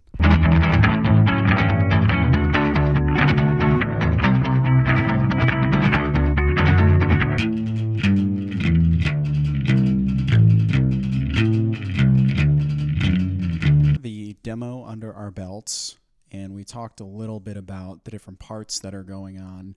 I'll go into the tones for each one. One thing before I go into it, every jazz part that I recorded has the exact same tone, and every bass 6 part that I recorded has the exact same tone. The only difference is the 2 overdubbed bass 6 and jazz bass tracks in the lead-in, the little lead-in fill, those just have a little bit more ambience to give them some more space in the mix, because in the actual mix, it sounds like they have a little bit more ambience. So I'm going to go first through the jazz, and then we'll talk about the bass 6. So I know in talking about Your Blues, I mentioned that the Redopter 2 plugin was going to be used fairly extensively. This instance, I didn't use it, so I'm already going back on my secret sauce. The actual sauce for this was just the Red 3751 plugin, and I used the RS56 for EQ. So the channel strip looks a little different than most of the other bass parts that you're going to see later on, but this was just from experimentation, and it sounded a little bit different. So first off, to start, I have the DI picked bass preset on the Abbey Road RS124 compressor. That's nothing new. On the bass amp side, I have the SVT/Silverface Bassman style head with the 8x12 cab. I'm using the Dynamic 421 here. It's on the bright channel, gains at about 50%. The low switch is engaged. The mid boost is on 2 and the high switch is engaged. So all of this EQ down here with the bass at around 55%, the mid at 30%, the treble at 60%. This was trimmed to taste. I have the hard compression on with the compressor at about 40%. I do have the pre-EQ engaged with this weird little cascading curve going on. Because of this, I had to do a little bit of EQing later on. I know it's redundant to take stuff out and then add it back in, but this sounded the best when I was actually trying to overdrive the signal, having to cut all these and then fine-tuning later with an EQ. Next is the Red 3751 on the round bass preset. This has been tweaked heavily, so I kept it on the Red 37 strip. The gain wasn't adjusted, the bass lift wasn't adjusted, but the tone high was adjusted and the tone low was adjusted. The analog's all the way off. I boosted the output a little bit because it was a little quiet when I was recording it, and then the drive is all the way up. Actually, it's not all the way up. It's a 22.4 out of 24, so it's pretty much all the way up. So I was pushing this really hard, but I was recording at a relatively low output. This is just things that happen, so I had to account for that by boosting the drive signal. Then with the RS56, as you can see, I did a lot of massaging of the curve here because of the EQing that I did initially. So to give you a little bit more of an idea as to why I did this, the signal coming in, when I started to drive it, I started to get some unpleasant frequencies. So on the bass amp side, I had massaged the input, so the pre-EQ from the bass. I tweaked the EQ of the bass amp to try to clean it up. And then to try to more closely get it to sound the way that I want it to sound, I EQ'd the saturated signal. I'm sure that there's a more intelligent way of doing this. I'm sure there's ways to do it better, like just having a better recording setup. Sometimes the actual signal needs to be played with if you're driving the signal after amplifying it and EQing it. And when you do that, sometimes on the post side, you have to do a little bit of EQ. That isn't really how this would have been recorded at the time, but it's how I got tone I got. Lastly is the Sunset Sound on the ISO Booth Studio 2 setting. I cut the highs a little bit here on the reverb side, pre-delay set to 0, and then the wets up quite a substantial amount. This is just to give it more oomph and more space. So onto the bass 6. Again, I have the DI picked bass preset with the RS-124 compressor. The bass amp, the pre-EQ is exactly the same. Everything is exactly the same, except the mids are cut and the treble is boosted pretty heavily. So the bass 6 itself, like I've been saying, has just inherently more of a round sound. So to account for more definition and more grit, I pumped the highs here. I kept the pre-EQ exactly the same, but I pumped the highs here, cut the mids. Then on the Red 3751 plugin, it's identical to what would have come stock with this preset. I believe I tweaked the tone high and tone low and set them to 0 because these were slightly elevated. I boosted the output and I boosted the drive as well, but not as much because this was recorded a little bit hotter. RS-56, another weird EQ curve, but if you look at my settings on the bass amp side and then look at these settings, you could see it's sort of an inverse. So again, this is EQing after the signal's been saturated to try to clean it up and make it sound better. Then I have the ISOBoost Studio 3, with a little bit of a trim to the highs. Not as wet, but each room sounds a little bit different, and the Studio 2 adds more low end to me. It sounds like it's a smaller room, so there's a lot more of a concentration of those lower frequencies. The Studio 3 is a little bit of a larger room, so there's a little bit more of a balanced sound, but because the tone of the bass 6 is so full as it is compared to the jazz bass, I didn't have to add as much. So this is just experimentation. And again, to reiterate, all of the bass 6 and jazz bass tracks, each one has the exact same channel strip. So this jazz bass track has the same EQ and amp settings as this one. This bass 6 track has the exact same EQ and settings as this one. The only thing that I did was just get the individual tones. I'm sure there's slight variations, especially because they were at least recorded on different days. From what we know, the bass 6 was recorded on the first day, second day, all the overdubs were added. It could have been recorded differently as well as EQ'd differently to sit in the mix, but this sounded okay to my ears, so I ran with it. Okay, so next up on the chopping block is August 29th, where Paul tracked bass for Dear Prudence. Previously on my channel, I had done a cover of this where I used my Rick, and granted, at the time, it was all I had, so I didn't have a jazz bass to actually cross-compare. But the general consensus these days is that Paul used the jazz on this track. What I'm going to do is I'm going to demo it on both instruments. We'll listen to the isolated track, and I'll talk a little bit about why I think there's a relatively strong consensus for one or the other, but I'll give you my conclusion once we finish the demo.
Okay, so now that we have a demo for both the Jazz and the Rick, let's take a listen to those isolated on their own compared to the isolated bass track and try to see if we can make a case for one or the other.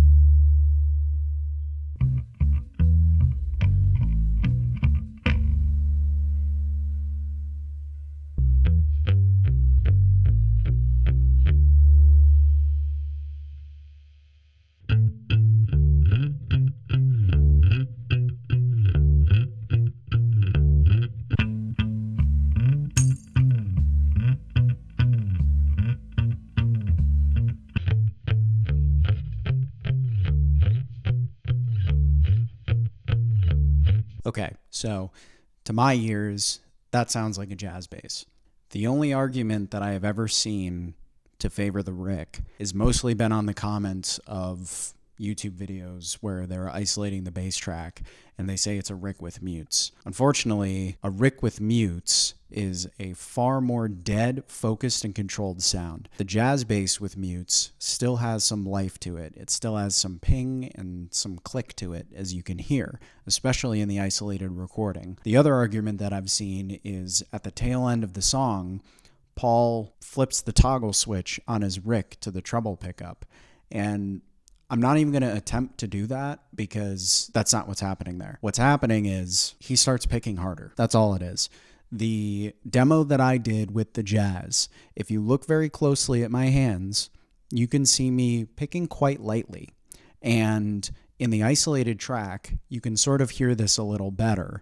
It's lightly picked. It's very lightly picked. It's very controlled.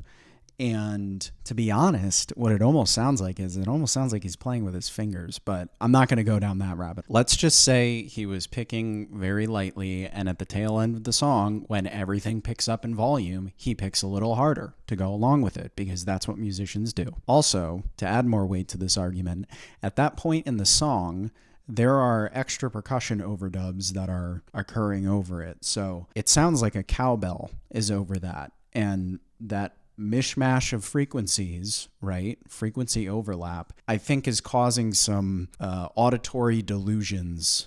I will play you the exact reason why I know it's a cowbell. It's present in some points, but not present in others.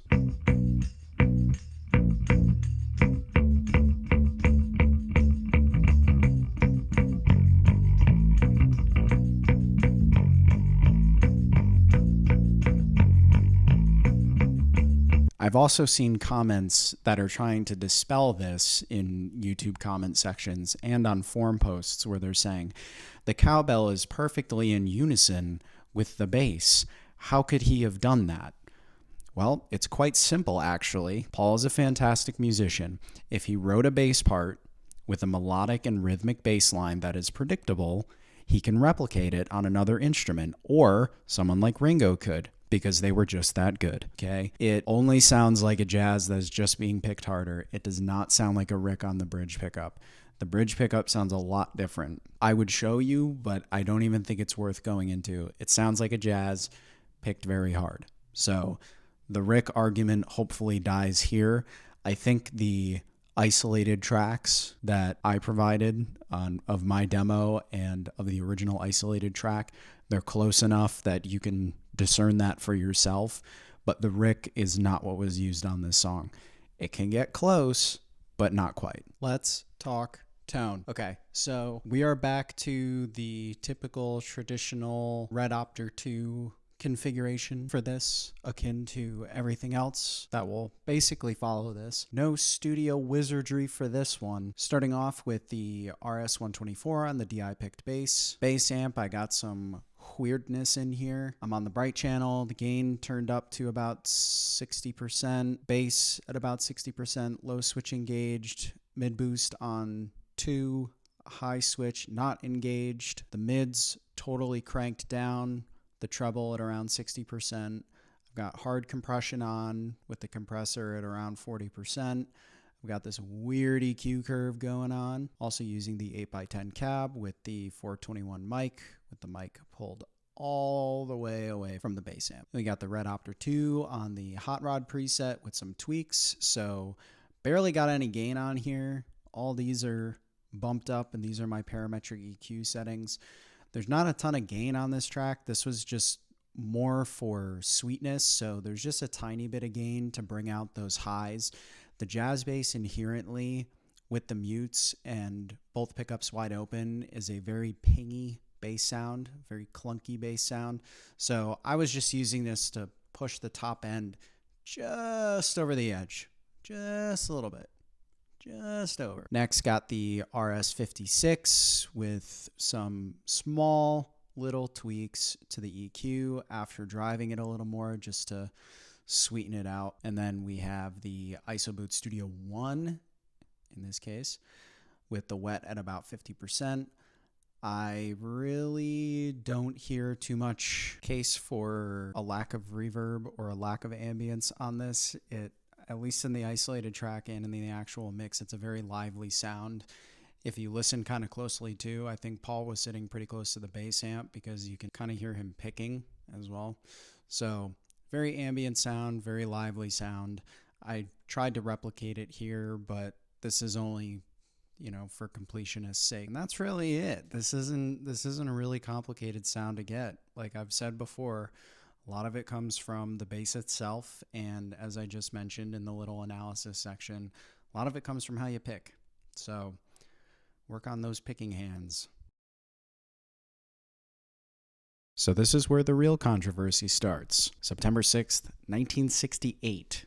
The bass track or tracks was or were recorded for While My Guitar Gently Weeps. This is one of those things where it starts to get into the territory of everybody's ears are going to hear something different. Now, I am no exception to that. The only thing that I'm doing and will be doing is provide my thoughts, my playing, and my sounds, in addition to analyzing other sounds created by the Beatles, in hopes that we can get a little bit closer to a conclusion, because somebody might hear something or be able to dig into this a little bit deeper than I have. So by all accounts, on September 6th, Paul definitely tracked the bass on this based upon the basic rhythm tracks that were completed on September 5th. Okay, there's no doubt about that in my mind. I am 100% all for Paul being the main bass player on this track. Where I start to deviate a little bit from that and expand my horizons is when we get to the bridge. Now, there are so many different accounts of what went on. The master tape box says one thing. Giles Martin and Ken Scott say something completely different. People I've argued with in my YouTube comment sections say something completely different than that as well. It is my belief that the bass was played by Paul throughout the entire song. In order to thicken up the sound, fatten up the sound, there was a bass 6 overdub either by George or John. I'm not going to take a stab at who it was, by either George or John in the bridge. This would not be shocking at all, considering just 2 weeks before they used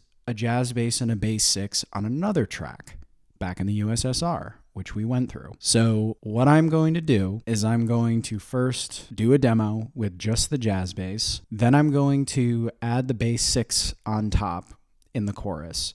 Then we're going to listen to the isolated bass track for While My Guitar Gently Weeps, analyze that a little bit, and then we're going to compare that based upon our analysis to back in the USSR, which has a known instance of the jazz bass and the bass 6 by all accounts, okay? Indisputable.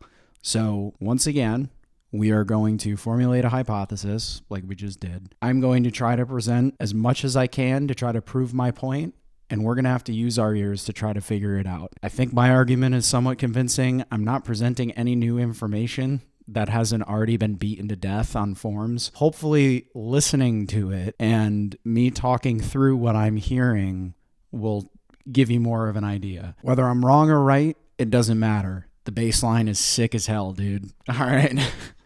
Either way, it's great. And, I think that when we get into discussions like this about who played what on what song, a lot of it's just ornamentation, right? It really doesn't matter. It's great. It's a great song. But for us nerds that care about this stuff and want to figure this out and solve the mystery, it becomes, a fun hobby. So anyway, let's get into it. We're going to go way deep into this. All right. Way deep. Put on your tinfoil hat, kiddos, and put on your hearing aids, because we're gonna do some sonic exploration.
Okay, I know how tinfoil hat that seems, but please tell me you hear it. Please tell me. I tried to highlight the two sections where I heard it the most, but it sounds like two basses. It sounds like two basses, man. I will die on this hill.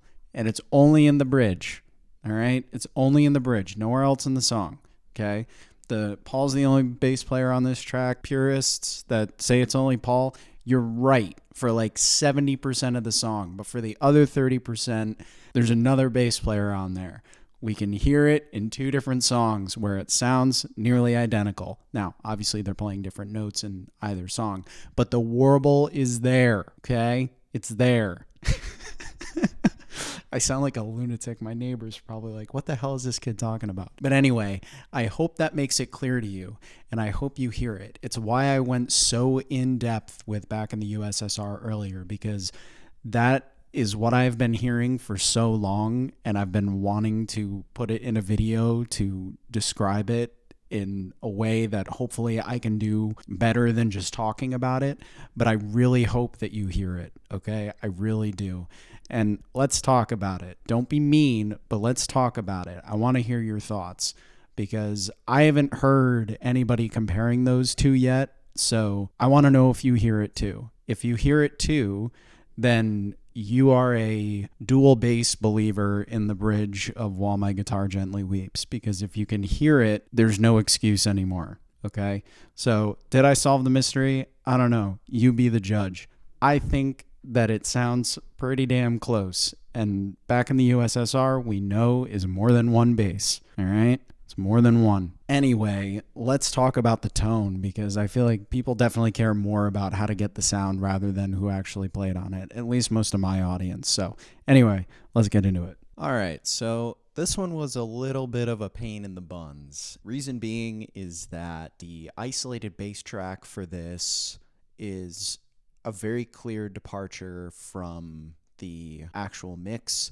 You can hear there's quite a loss of top end that is present in the original mix that isn't present in the isolated track. You still have that grit and grime, but it's more subdued. It's not something like Glass Onion, for example, where the isolated track still gives you a little bit more of that pingy clink on the top end. So it's a very aggressive, overdriven sound, slightly more so than some of the other jazz bass examples, but it's still very much in the same family.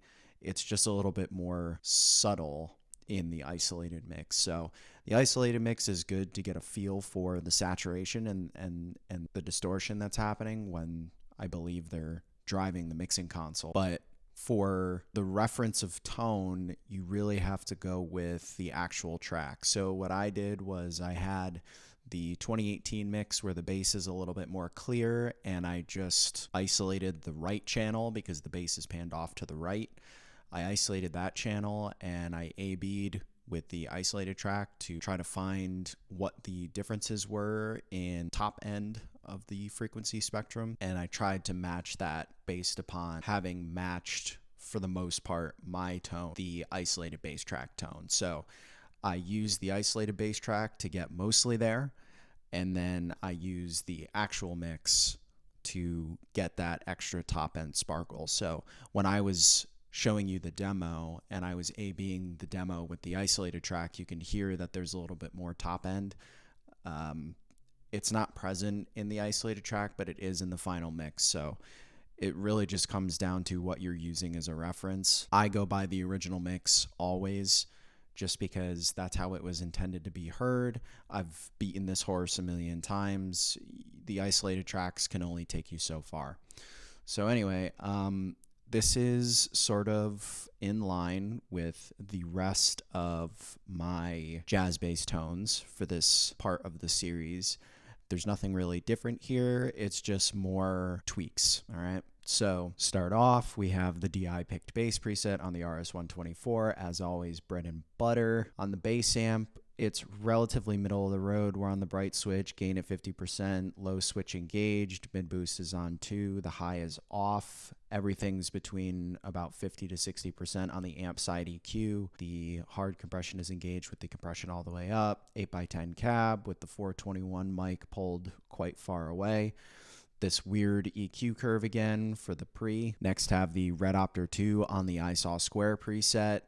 So this one, most of these knobs are off. The only thing that I have engaged is the tone knob all the way at 10 and the brightness at 10. The gain is at, I'm not sure if this is log, but It's somewhere, it's the third notch. So the second notch between 10 and 100 dB. I don't know what that correlates to. Might be able to actually find out. 20 dB. Okay, so this is log. On the parametric EQ side, have these settings. This is not too much of a departure from some of my other ones, except the high is boosted a little bit here. And then I have the dry and wet set to about 90%, only because I found that fully wet was just pushing the signal a little too hard, and it was giving me some gross fuzziness that you don't really hear. I sort of want to describe the distortion heard on this song as like a middle of the road between like the Think for Yourself fuzz bass and the Your Blues overdriven bass. It's got a little bit of the grit of Think for Yourself, but it has more of the tonal characteristics of Your Blues. If that's a good description, if you know what I'm talking about, great. If not, I sound like a moron. But anyway, next we have the RS56. This is looking a little weird. The low end is insanely boosted. So when I was trying to saturate the signal with the Red Opter 2, and I was trying it with the Red 37, as I was saying, there was a lot of not great frequencies coming through that made it sound more like a farty fuzz, and I didn't really like that. So the Red Opter 2 and the bass amp settings were tweaked to get a little bit more of the distortion focused towards the top end and not so much the low end. So I had to boost the low end after the fact with the EQ. So that's what I did here. There's a pretty generous boost here. So that's at around 12. This is the stereo version of the plugin, by the way. So that's why there's two knobs for every frequency band. I have the blunt at around 4 and the top at around 4 as well. So this is just a lift of the entire curve, less so on the top end because, like I said, I'm pushing the top end already. There isn't really much that needs to be done there. It's more the low end needed a sizable boost to get it to sound more full. And then I'm compressing all of that with the stereo version of the DI picked bass preset. Probably didn't need to be stereo, just like the RS56 didn't need to be in stereo, but this is just what I selected when I was working on it. Next, I have a Space Designer in here with a very weird settings. There's a pretty substantial spread that I was just using to get a little bit of ambience. You can hear it quite well in the 2018 mix, how much space there is. There's a ton of space. Now, I'm not sure how Giles approached that. I read a little bit about how we went about mixing this, but it really honestly sounds like a common trick that a lot of producers and recording engineers do, where they double the bass and just chop off everything above like 300 hertz, and then like they slightly pan it, or they add a little bit of a delay to it to fatten up and thicken up the sound, give it more of a sonic spectrum. I don't know if he did any imaging. I know that there was a surround mix and all that stuff, so it's very likely that he did use some form of imaging. I don't know how to do that, so I just tried to get this to sound as full as possible on its own, but these were my settings for that. As far as the bass 6 goes, I literally just copied this track over. So I duplicated the channel strip, and then I just turned down the saturation because it really didn't sound like there was much. And again, that part's subjective if there is one or not, but based upon what I hear and my findings, it sounds like there's just a bass 6 and not a lot of saturation on it. It just sounds like a flubby, fat bass 6. That's what it sounds like to me. 12 string, I'm not even going to go into. I literally just use the Universal Audio Deluxe Reverb on whatever preset and just turned it up. I did 2 parts just to thicken it up, but there's not a crazy amount of special things going on with the tone. A lot of it comes down to how you EQ it, because with the jazz, it's very easy to get it 80 to 85% of the way there, right? I've talked about that at length. If you plug your jazz bass into your interface or your amp and you put a saturator on it, it's going to sound most of the way there. But I'm picky and I like to get it sounding as close as possible. So there's little subtle things that I did that make it sound a little weird on its own, but in context with the mix, I think it sounds pretty good and pretty damn close. So that's enough for this one. I hope this helps, and I hope this answers some of the questions people have had on my channel about this song and how I got my tones. From here on out, we're going to go into some less controversial stuff. I think there's one more thing there's one more, but everything else sort of lacks controversy. We're going to focus more on the tone itself. All right. Okay, so up next we arrive at September 11th, where Paul tracked his bass for Glass Onion. Now, hopefully by this point in the video, having heard so much jazz bass clunky goodness, you'll be able to hear just right out of the gate that this is the jazz. There is absolutely zero debate here. As far as what I've seen online and my own experimentation, it's 100% a jazz. Hopefully at this point you'll hear it. When I tried recreating this, I posted a video on my channel as a tone test. It wasn't actually meant to turn into anything. I actually wasn't even going to go deep into the White Album next. My next plan was Revolver, but seeing how much feedback I got on the jazz bass tone sort of led me down this rabbit hole the past month or so. I wanted to say, first of all, thank you. The Glass Onion cover is one of my most viewed videos on my channel, so thank you so much for that. The big challenge with the Glass Onion tone is that there is a number of isolated tracks on YouTube. Some of them are pretty good. The main thing that is sort of lost, and a lot of this comes from the AI stem splitting techniques that a lot of us use. I use it myself to, get stuff out for my covers that I do. But these isolated tracks, because of that frequency overlap and because of how things are panned in this mix, the bass is panned relatively hard left. So when stuff is panned and it has frequency overlap, you get a lot of misinformation. So the isolated tracks do a pretty solid job of getting most of that in there, but there's still a bit that is lost, much like every other isolated track we've talked about, because for all intents and purposes, we're not getting these from the original masters. We're getting them from a mix that is officially released and trying to clean it up and piece it together and things like that. So this one was a little challenging only because in the original mix, there are some moments where you can very clearly hear the bass tone, but there are other moments where it just blends in with everything else. The isolated track, when it blends in with everything else, it cuts off like from, I want to say like 2K onward in the frequency spectrum. So you lose a ton of information. So I tried to approach this like I approach everything else. I A-B'd it with the isolated track just to get sort of there, and then I cross-compared it with the original mix to try to get it as close as possible. So seeing as this was pretty much the most requested tone, I wanted to do my due diligence with it. So again, this just spawned from a tone test, but it spawned all of this for me in this giant rabbit hole that I've been down on the past month going through the White Album. So thank you again for that. Let's get into the demo, and then we'll talk tone.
Okay, so this is yet another instance of the Red Opter 2 doing a lot of the work, but we are going to go through and see what changed in comparison to some of the other tones. So first off, we got the RS-124 on the DI picked bass preset. no shocks or surprises there. On the bass amp side, we are on the bright channel with the gain at around 70%, bass all the way up, mids all the way down, treble all the way up, low switch engaged, mid boost at 2, the highs are off, hard compression at around 40%. The pre-EQ has got that weird looking curve that we've come to know and love on basically everything we've seen so far. Got the 8x10 cab with the 421 furthest away that it could be directly in front of the speaker cab. Next, with the Red Opter 2, we are on the Hot Rod preset again with the gain at around 10 o'clock. The dynamics are down at neutral, body, bias, tone, and brightness all the way up.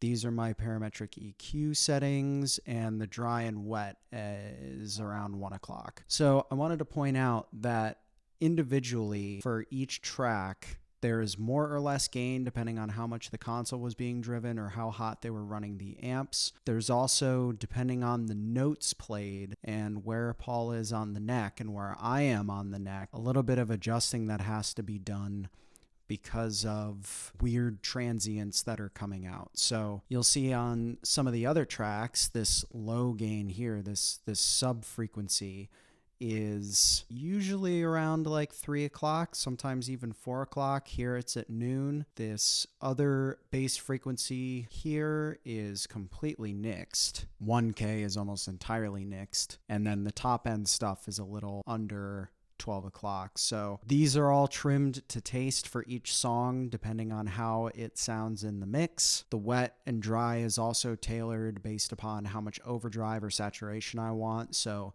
there's not a ton of saturation on this song. Again, the bass is doing a lot of the work. So this is more for flavor. So we have most of the work being done by the compressor and the amp before it. This is just to give it a little bit of a push over the edge. As you can see, the gain is nowhere near where it is on some of the other tracks. The gain is usually around here, around plus 20 dB. Here it's at plus 6, so not a ton. Not a lot there. RS56 here, just with some light adjustments, trimmed a little bit off the top end, trimmed a little bit off the treble, and then added a little bit of bass. Got the Space Designer again here, just for a little bit of depth. Again, in the final mix, on both final mixes, the 2009 remastered version and the 2018 50th anniversary edition mix, there's a lot of space surrounding the bass. That rhymed. There's a lot of space, and I prefer to include that in my tone tests because it gives you a little bit more context as to how the bass would sit in the mix. I'm not just going for pure tone with no extra effects or anything like that. There's some where I do that, but I always like to hear these things sounding better in a mix and trying to get it as close as possible to how it sounds in the mix. So if these things need to be added, I'm going to add them. Lastly, it's a bit redundant. As you can see, there's not much in here, but I've got the Isoboot Studio 2, pre-delay all the way off, no tweaks to the EQ here, no tweaks to the width or anything. Just have the wet at about minus 24 dB, minus 25 dB. So just a little bit in there to add a little bit more thickness. And that's all she wrote for this one, folks. Not crazy complicated, same family of plugins, but just little subtle tweaks along the way. Okay, more controversy. Let's tackle it. September 18th, 1968, the bass track was recorded for Birthday in a marathon session in one evening in which the entire song was compiled. So the reason why this track is controversial is there's a number of sources indicating across the web and in books and even officially released versions of this record that give a non-definitive account as to who played bass. And then it was extrapolated what bass was used. There are many accounts that say that George played bass. He played a bass 6 on this track. There's many accounts that say Paul played his Rick on this track.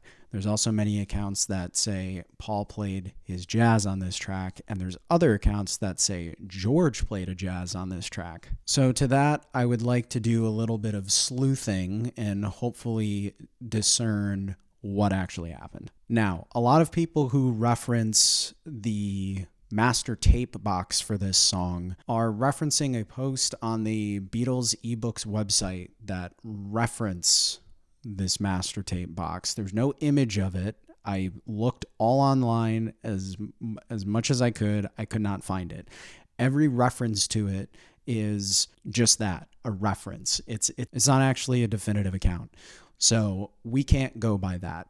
That's the first thing. I want to get that off the table. We can't go by what the master tape box says because we don't actually have an image of it. We just have people saying that they saw it. Next, we were given another little nugget of wisdom in the 2018 Super Deluxe Edition in the form of take 2 of this track. So in take 2, we can very clearly hear Paul doing a count in. So he is somewhere in the room, close to a room mic, probably close to Ringo's drums, okay? There was no vocal overdub on this track, so it had to have been a room mic, and it had to have been somewhere in some proximity to Ringo because it would have picked it up, or he was shouting very loud. There is a number of instances in this take where you can hear Paul scatting or singing over the little bass fill that comes in between the guitar fills, all right? The reason why I bring this up, and it's not really a smoking gun, but there is a known instance of Paul doing this exact same thing on I Want You, She's So Heavy, and it's documented in the form of official releases on every officially released version of the song. If you listen very closely to those bass breaks, you can hear a little bow, bow, bow. He's singing over the part that he's playing, okay? He's singing the part while he's playing it. You can hear it. So this is not an atypical thing of Paul to do, singing while he's playing. It doesn't really make sense to me if he's playing guitar on this track to be doing that. It also doesn't make sense to me for him to be counting it in. Any other instance we've heard of Paul counting in a track, it's been when he's on bass. So there's that. The next thing is, and this is subjective, but we're going to demo it, this doesn't sound like a bass 6 at all. So George playing a bass 6 to me is off the table. What it sounds like is it's Paul playing a Rick or the jazz. So we're going to try to narrow it down further by demoing both. The other thing is they say it's George playing a jazz. Okay. Well, to that I say, given where we are in the White Album sessions, we are more than halfway through. The only known instances or debated instances of George playing any bass on this album was with a bass 6. There was no talk of him using a jazz bass before this.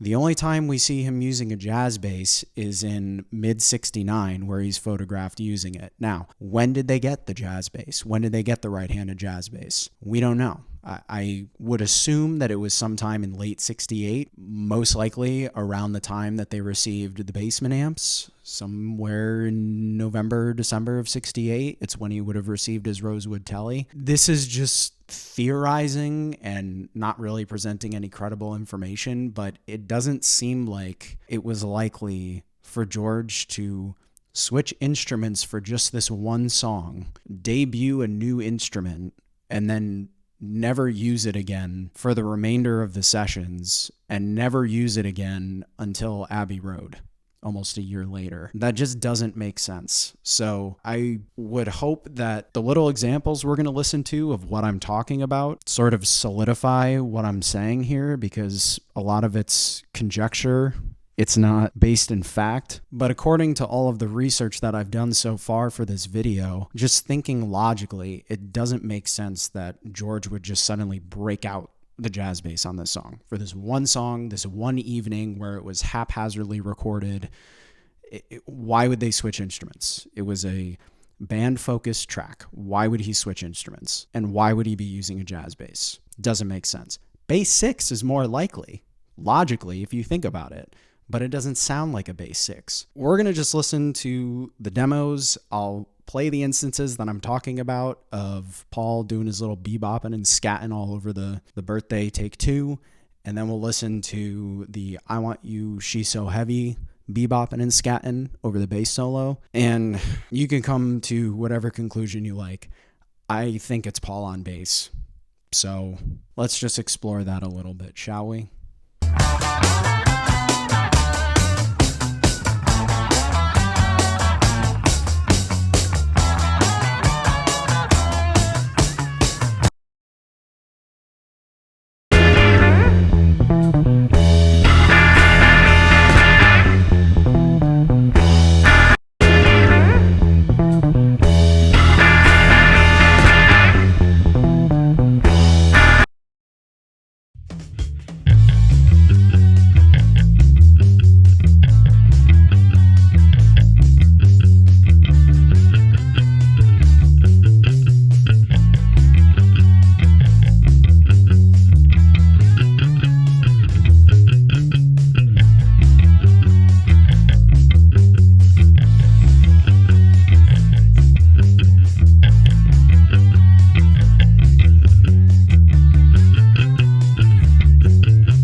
Okay, so hopefully all of those examples help narrow it down further in my conclusion that Birthday is Paul on a jazz bass. That's what it sounds like to me. So, seeing as I use Dear Prudence as basically a direct comparison to the isolated track for Birthday, it should come as no surprise, really, that the tone that I used for this is pretty much exactly the same. Got the RS-124 compressor, got the bass amp on the bright channel, gain a little over 50%, bass at a little over 50%, mids cut, treble a little over 50% on the low channel, mid boost on 2, high channel off, relatively same EQ. 1500 here was just cut a little bit. Compressor is on the hard setting at around 45%. Same 8x10 bass cab with the Dynamic 421 and the mic pulled all the way back. Red Opter 2, there's some tweaks. Not a lot of gain, akin to Dear Prudence. Same dynamics, body, brightness, bias, and tone. Parametric EQ settings are basically exactly the same with the wet all the way up. Really didn't do much tweaking there. The RS-56 as well. There's a tiny cut to the top end. There's a tiny little cut to the treble, and then there's a little bit of boost to the bass. So not crazy complicated. I did have the Sunset Sound on here at one point. I took it off just because it wasn't sounding right to me. I think the two sound very similar. There's a slight loss of top end that's occurring in the isolated track for this. I can't tell if it's because of the isolation or if it's because maybe the tone knob was rolled down or because it was recorded quickly, the bass amp was fiddled with, or what have you. There's a lot of explanations as to why it could slightly change. As we've seen in all of these demos, there is variance to all of these instances of the jazz bass being used. So it doesn't come as a surprise to me that the main character of the bass is there, because it is. That is the main plunky, clunky throatiness that we've come to know and love about the jazz is very much there. It's just missing a little bit of the top end. Now, my jazz bass, because of the way I have the mute set up, it really does not favor the G string very much. There's a lot more plunk than I'd like. There's an easy solution to that. I could just take the bridge cover off and fiddle around with the mute and make it a little less heavy on the G. If you saw me doing the demo, you saw me slide up to play those little extra ornamentations to the fill. I don't think it was actually played like that on the recording, but it would have just sounded really dead and not like how Paul's sounds. Paul's jazz bass has a very nice even mute across all of the strings. It's just because of the way that I put my mute on. So when you're doing this yourself, make sure that you're evenly applying it and it's not skewed too much to one side or the other. Also, the height of your saddles on your bridge is going to help with this as well. I didn't do a very good job setting mine up, so it's kind of all over the place and the action is super high, but that would also contribute to it. All right, September 24th, 1968. The bass track was recorded for Happiness is a Warm Gun. It is my belief that Paul recorded this using his jazz bass. Now, I put in the session chronology and in my cover of this video that there was a bass 6, a possible bass 6 part as an outro overdub by either George or John. In my cover, when I went through and did this, I was so convinced that there was an extra part at the end there, doing a little bendy sort of whoa. Timbrally, it very much sounded to me like a bass 6, but then I actually went back and listened to the deconstructed mix again, and I gotta admit, a lot of the time when I'm doing these covers, there's certain things that I hyper focus on and other things that I don't. So there'll be things that I hear on the first pass that I don't hear on the second one, because on the second one I'm listening a little harder because of what I know about isolation, and a lot of the time AI sort of losing certain aspects because, once again, of frequency overlap. We've beaten that horse to death. This is another instance of that, where the isolated tracks that I was listening to, it sort of sounded like there was an extra bass on the bass track at the end, because of how I isolated it. But then I went back and I listened to the deconstructed mix on Isolated Stems' channel, and on the isolated bass track, you can just hear bass, don't hear anything else. I then remembered on some of the comments that I've read on my video of this cover, there was a number of people that said it's an overdubbed voice, it's an overdubbed voice. Now, a lot of the people were referring to the breakdown section where the guitar solo happens. There's a low voice in there, but what I didn't realize was they were also referring to at the end, that doo-wop section, there's a low voice in there. So when it comes to the tuba part, some say there isn't a tuba. There is. Others are saying that there's no bass at the end. I agree. Having gone through this again for the purposes of this video, I didn't want to be wrong once again and put misinformation out there. So there is no bass 6 at the end there. It's just the human voice. It's John.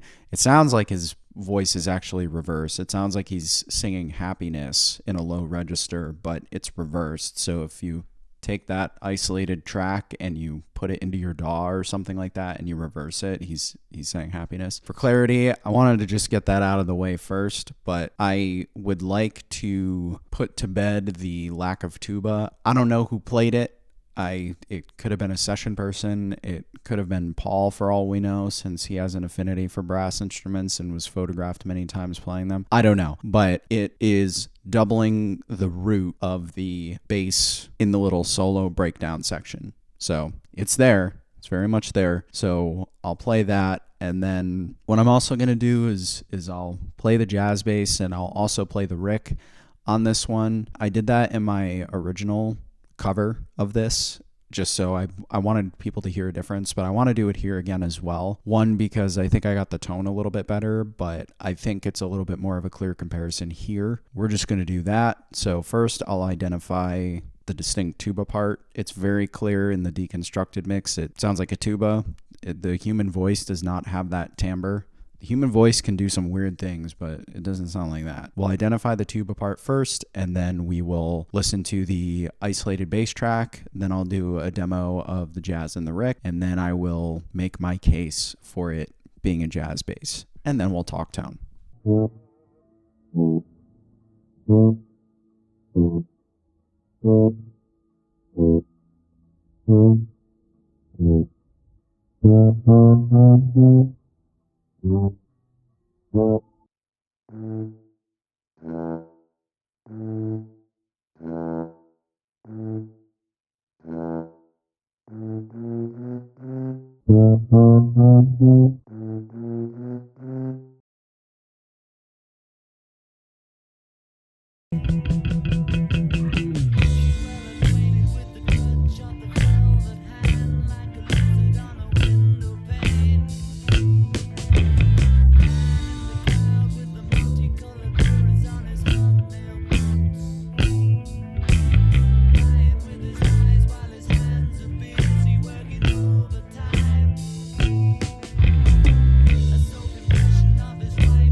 right, so hopefully that isolated mix sort of cleared everything up. And at this point, with how much you've been inundated with jazz bass tones, the nuances and subtleties of the jazz are coming through to you here. One thing that I wanted to mention yet again is that because of the way that these tracks were isolated, there is a bit of losses on the top end. So I didn't replicate the isolated bass track here. I replicated what I hear in the original mix. You can hear enough similarity between the isolated mix and my tone that it was just extrapolating from there what's missing on the top end, and that comes in the form of the actual mix of the song. So it's panned to the left channel. You can isolate the left channel in your DAW. You can hear it a little bit more closely. There is some bleed, but it's there. It's not crazy to find. It's very similar to Glass Onion and Dear Prudence in its tone. So that was my bass line, no pun intended. Once again, this layout that I have should come as absolutely no surprise for my channel strip. First, we have the RS-124 on the DI picked bass preset. Then on the amp side, bright channel, gain at about 55%, low switch engaged, mid boost at 2, high boost is off. The bass is all the way up, the mids are all the way down, the treble's at about 50%, hard compression on with the compressor at a little under 50%. Same pre-EQ curve that we've been seeing through basically all of these. Have the dynamic 421 on the 8x10 cab with the mic placement as far away as it can get from the cabinet. Next we have the Red Opter 2 on the hot rod setting. Dynamics, body, bias, and brightness are all the way up. Tone is brought slightly down to about 8. The gain is at plus 2.6 dB. Again, this is not a lot of gain on this, but you can hear a little bit more top end in the original mix of the song. So this was once again to add some sweetness. These are my parametric EQ settings. Nothing really changed here. The wet's all the way up, and the output volume is just the output volume. Have my Space Designer again. This is just to add a little bit of ambience because it's there in the original mix. And then we have the Isoboot Studio 3 to round it all out. The Rick has the exact same signal chain with a few tweaks just for me to try to get it to sound a little bit more like the tone that you hear on the record. There's certain things, though, once again, where I'm doing this jazz bass and Rick comparison that you can't get rid of. There's just some things that you can't get rid of. It's just inherently the nature of the instrument. So I tried to get it sounding as close as I could to what I heard in the original recording, but out of the box, the jazz bass sounded far more like it with less manipulation. The Rick actually took a lot of experimentation to try to get it to sound like that, so it leads me to believe less that it's a Rick versus a jazz. That's all for that one. Okay, so I am going to finish this up with a non-chronological order session because this is really the final piece of the White Album puzzle for me as far as controversy. September 9th, 1968, the bass track was recorded for Helter Skelter. There's a number of claims out there, including officially released documents that came with the 2018 Super Deluxe Edition, was mentioned in numerous books, that John played the bass 6 on this song. It's a very convincing argument, namely because of tone, and I did replicate this tone quite closely on my cover of Helter Skelter that I posted recently. However, contextually speaking, we're going to go through some evidence and we're also going to do a demo. Contextually speaking, this was recorded 2 days before Glass Onion. That's the first thing. I want you to get that in your head. This was recorded 2 days before Glass Onion. The next thing is with the 2018 Super Deluxe Edition, we got Take 2 and Take 17 of Helter Skelter. Take 2 has consistently been appropriated to John playing bass 6. Very much sounds like it, not because it's overly simple, but just tonally. It sounds like that. And given where it was recorded in the sessions, it was recorded in close proximity to Rocky Raccoon and back in the USSR where the bass 6 was used. That would have been chronologically the first appearance of the bass 6 on July 18th. You listen to Take 17, though, from September 9th, and not only is it very clear that Paul is the one playing bass on this because he's giving sort of a guide while playing the bass, but the tone is consistent with the Glass Onion tone and the Dear Prudence tone, which was recorded respectively 2 days after and about a week before. I'm going off of tone here and context. Okay. The tone on Helter Skelter is very distinct. It is incredibly distinct. It is distinct only from the point of view that it is distinctly comparable to Glass Onion, which was recorded 2 days later, and Dear Prudence, which was recorded about a week before. It sounds like quintessential jazz bass tone. It does. We are going to listen to the isolated bass to Glass Onion, and we're going to listen to the isolated bass for Dear Prudence, and we're going to listen to the isolated bass from Helter Skelter. That comparison of the three, it's a subjective thing, but you can hear it's the same bass. It sounds exactly the same. I'm going to demo the bass 6 as well because I did that in my cover of this. While you can get there, there's a little extra sauce that you don't get that the Jazz has, okay? Just speaking in terms of tone, that's what we're going to go off of. If we want to go off of the Super Deluxe Edition, Take 2 and Take 17, that's even more evidence. I am someone who strives for great tone. I try to get these tones as close as possible. Seeing how close it was for me, just plugging the jazz bass in, you're going to hear it for yourself. It is the tone of Helter Skelter. Okay. Why this has been misappropriated to John for so long, I don't know. Why it was misappropriated to John on the 2018 Super Deluxe Edition, I don't know. If there's something that the folks who put it together know that we don't, it would have been great to not perpetuate a fallacy. But here we are, 7 years after the Super Deluxe Edition came out, still arguing about it. So you're going to hear it for yourself. There's a great video on this. You Can't Unhear This did a great video on this that goes far more into detail about the various nuances of the two different takes and some other historical evidence. We're just going to focus on the tone here because I think the tone is the smoking gun. So we're going to put it to rest right now. Paul played his jazz bass on Helter Skelter. It was not John playing a bass 6. It was Paul playing bass on Helter Skelter. Okay? Let's dive in.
Ladies and gentlemen, that is your smoking gun.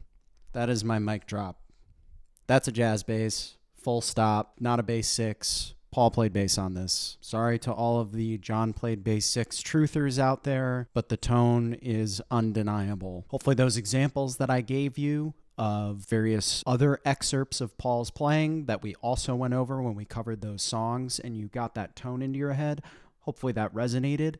Hopefully the demos shone a little bit more light on that. The jazz bass out of the gate from 1 to 1, one song to the other, it's obviously there's some manipulation that needs to be done via bass amping and saturation to get that tone, but I cannot stress enough, out of the box, that is what a jazz bass with flats, a mute, and a heavy pick sounds like. It's not any studio magic. It's not any studio trickery. That's what it sounds like.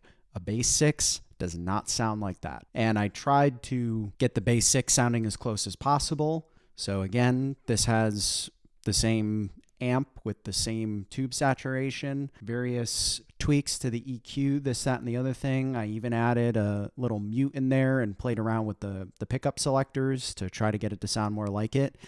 It's almost there. It's so close, but it's missing that jazz bass clunk. The clunk is the key. It is the key to the White Album tone arsenal. So to conclude, Paul played bass on this with a jazz bass. The evidence is undeniable. Okay, so now that we're done ranting, let's actually talk the tone on this. So as I mentioned in my comparisons, this is very similar to that of Glass Onion, Dear Prudence, that sort of thing. But little things changed. Really, the biggest thing was just adjusting the amount of saturation that is present here. There's not really any other tweaks other than that. It's basically, to me, it sounds like the same setup, but just with a little more saturation via driving the mixing desk. So I have the RS-124 DI picked bass preset on this. The bass amp is on the bright channel, gain all the way up. The low switch engaged, mid boost on 2, high boost off, bass all the way up, mids all the way down, treble almost all the way up. The hard compression is on, almost at 50%. Same pre-EQ curve that we've seen on basically everything. The master's all the way up, but that's only really for monitoring. Using the 8x10 cab with the dynamic 421 for this position away from the center of the speaker. Next, the Red Opter 2 on the hot rod. The gain is at 6 dB, so we have a little bit of extra gain added compared to Glass Onion and Dear Prudence. We have bias at 10, tone at 10, dynamics at 10, body at 10, brightness at 10. Some tweaks to the parametric EQ, namely this sub frequency here. I cut that a little bit. It's still at around -6, but it's present nonetheless. The wet is all the way up and the output volume is just for monitoring. Got the RS-56 on here with some massaging for a little bit more definition and a little more fatness. So the treble is a little over 0, or the top is at a little over 0. The treble's at -4, and the bass is at +12. So we've got a nice little steep little curve here. Last, got the Space Designer for, you guessed it, space, and the Sunset Sound Reverb on the Studio 3 ISO booth with a little bit of wet. So that's it, man. That's it. That is everything. That is basically all of the keys to the castle that you need to be able to get White Album tones as close as I got them. There's nothing fancy other than that. It really comes down to the bass. It comes down to the bass, using the right equipment. And I hope by demonstrating through all of these different tracks with different basses that would have been in Paul's arsenal at the time and cross-comparing them with known instances and identifying early on what one bass was and using that as a reference to go forward with, you can sort of start to discern on your own, okay? And you can get that much closer to Paul's bass tone. As I said at the beginning of the video, this is not Bible.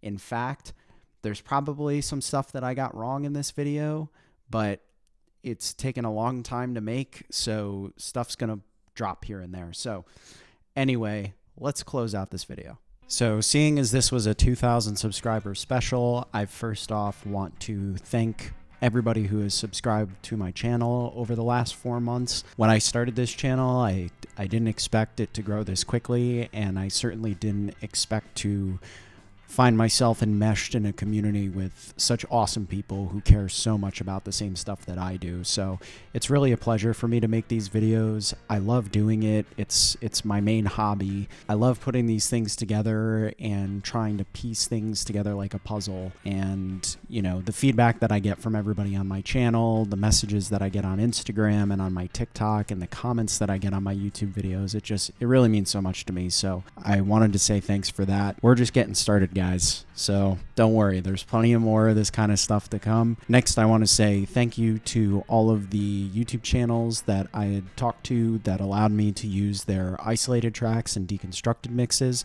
The links to their channels are in the description. They are doing fantastic work. They have been doing fantastic work for a long time and continue to do so. Many of these songs have deconstructed mixes that have spanned the last 5, 6, 7, 8 years, and new ones keep coming out as the mixes get better and the sources get better. So huge props to them for doing what they do and helping guys like me get that much closer each time to trying to put together the puzzle. Lastly, I want to thank everybody who watched the entire video. I know this was such a long video, but I really wanted to do my due diligence and do all of this justice, because a lot of these conversations need to be had and a lot of these things need to be heard. And I think that a lot of the discourse that goes on fails to take into account the listening portion. And I haven't really seen many people putting together this sort of thing and making these conclusions. So I wanted to be the one to do it. So hopefully if you watched the video, you enjoyed it. If you did enjoy it, leave a like and a comment letting me know you enjoyed it. If you absolutely hated it and you think I'm terrible and you want to fight me on everything that I've said in this video, do it, man. Leave a comment. I'd love to hear from you, because I'm just figuring this stuff out as well. I'm learning this stuff as I go along. I'm not a very experienced YouTuber, but I am an experienced listener. So I'm trying to take what I know and apply it to something I don't know. So let's talk, man. Let's have a good discourse. So finally, thanks everybody for watching. Hopefully this ironed out a few kinks in the Beatles timeline. Hopefully all of this made sense to you and you learned a thing or two. And hopefully this answers some questions that people have had for a long time. Thanks. See you next time.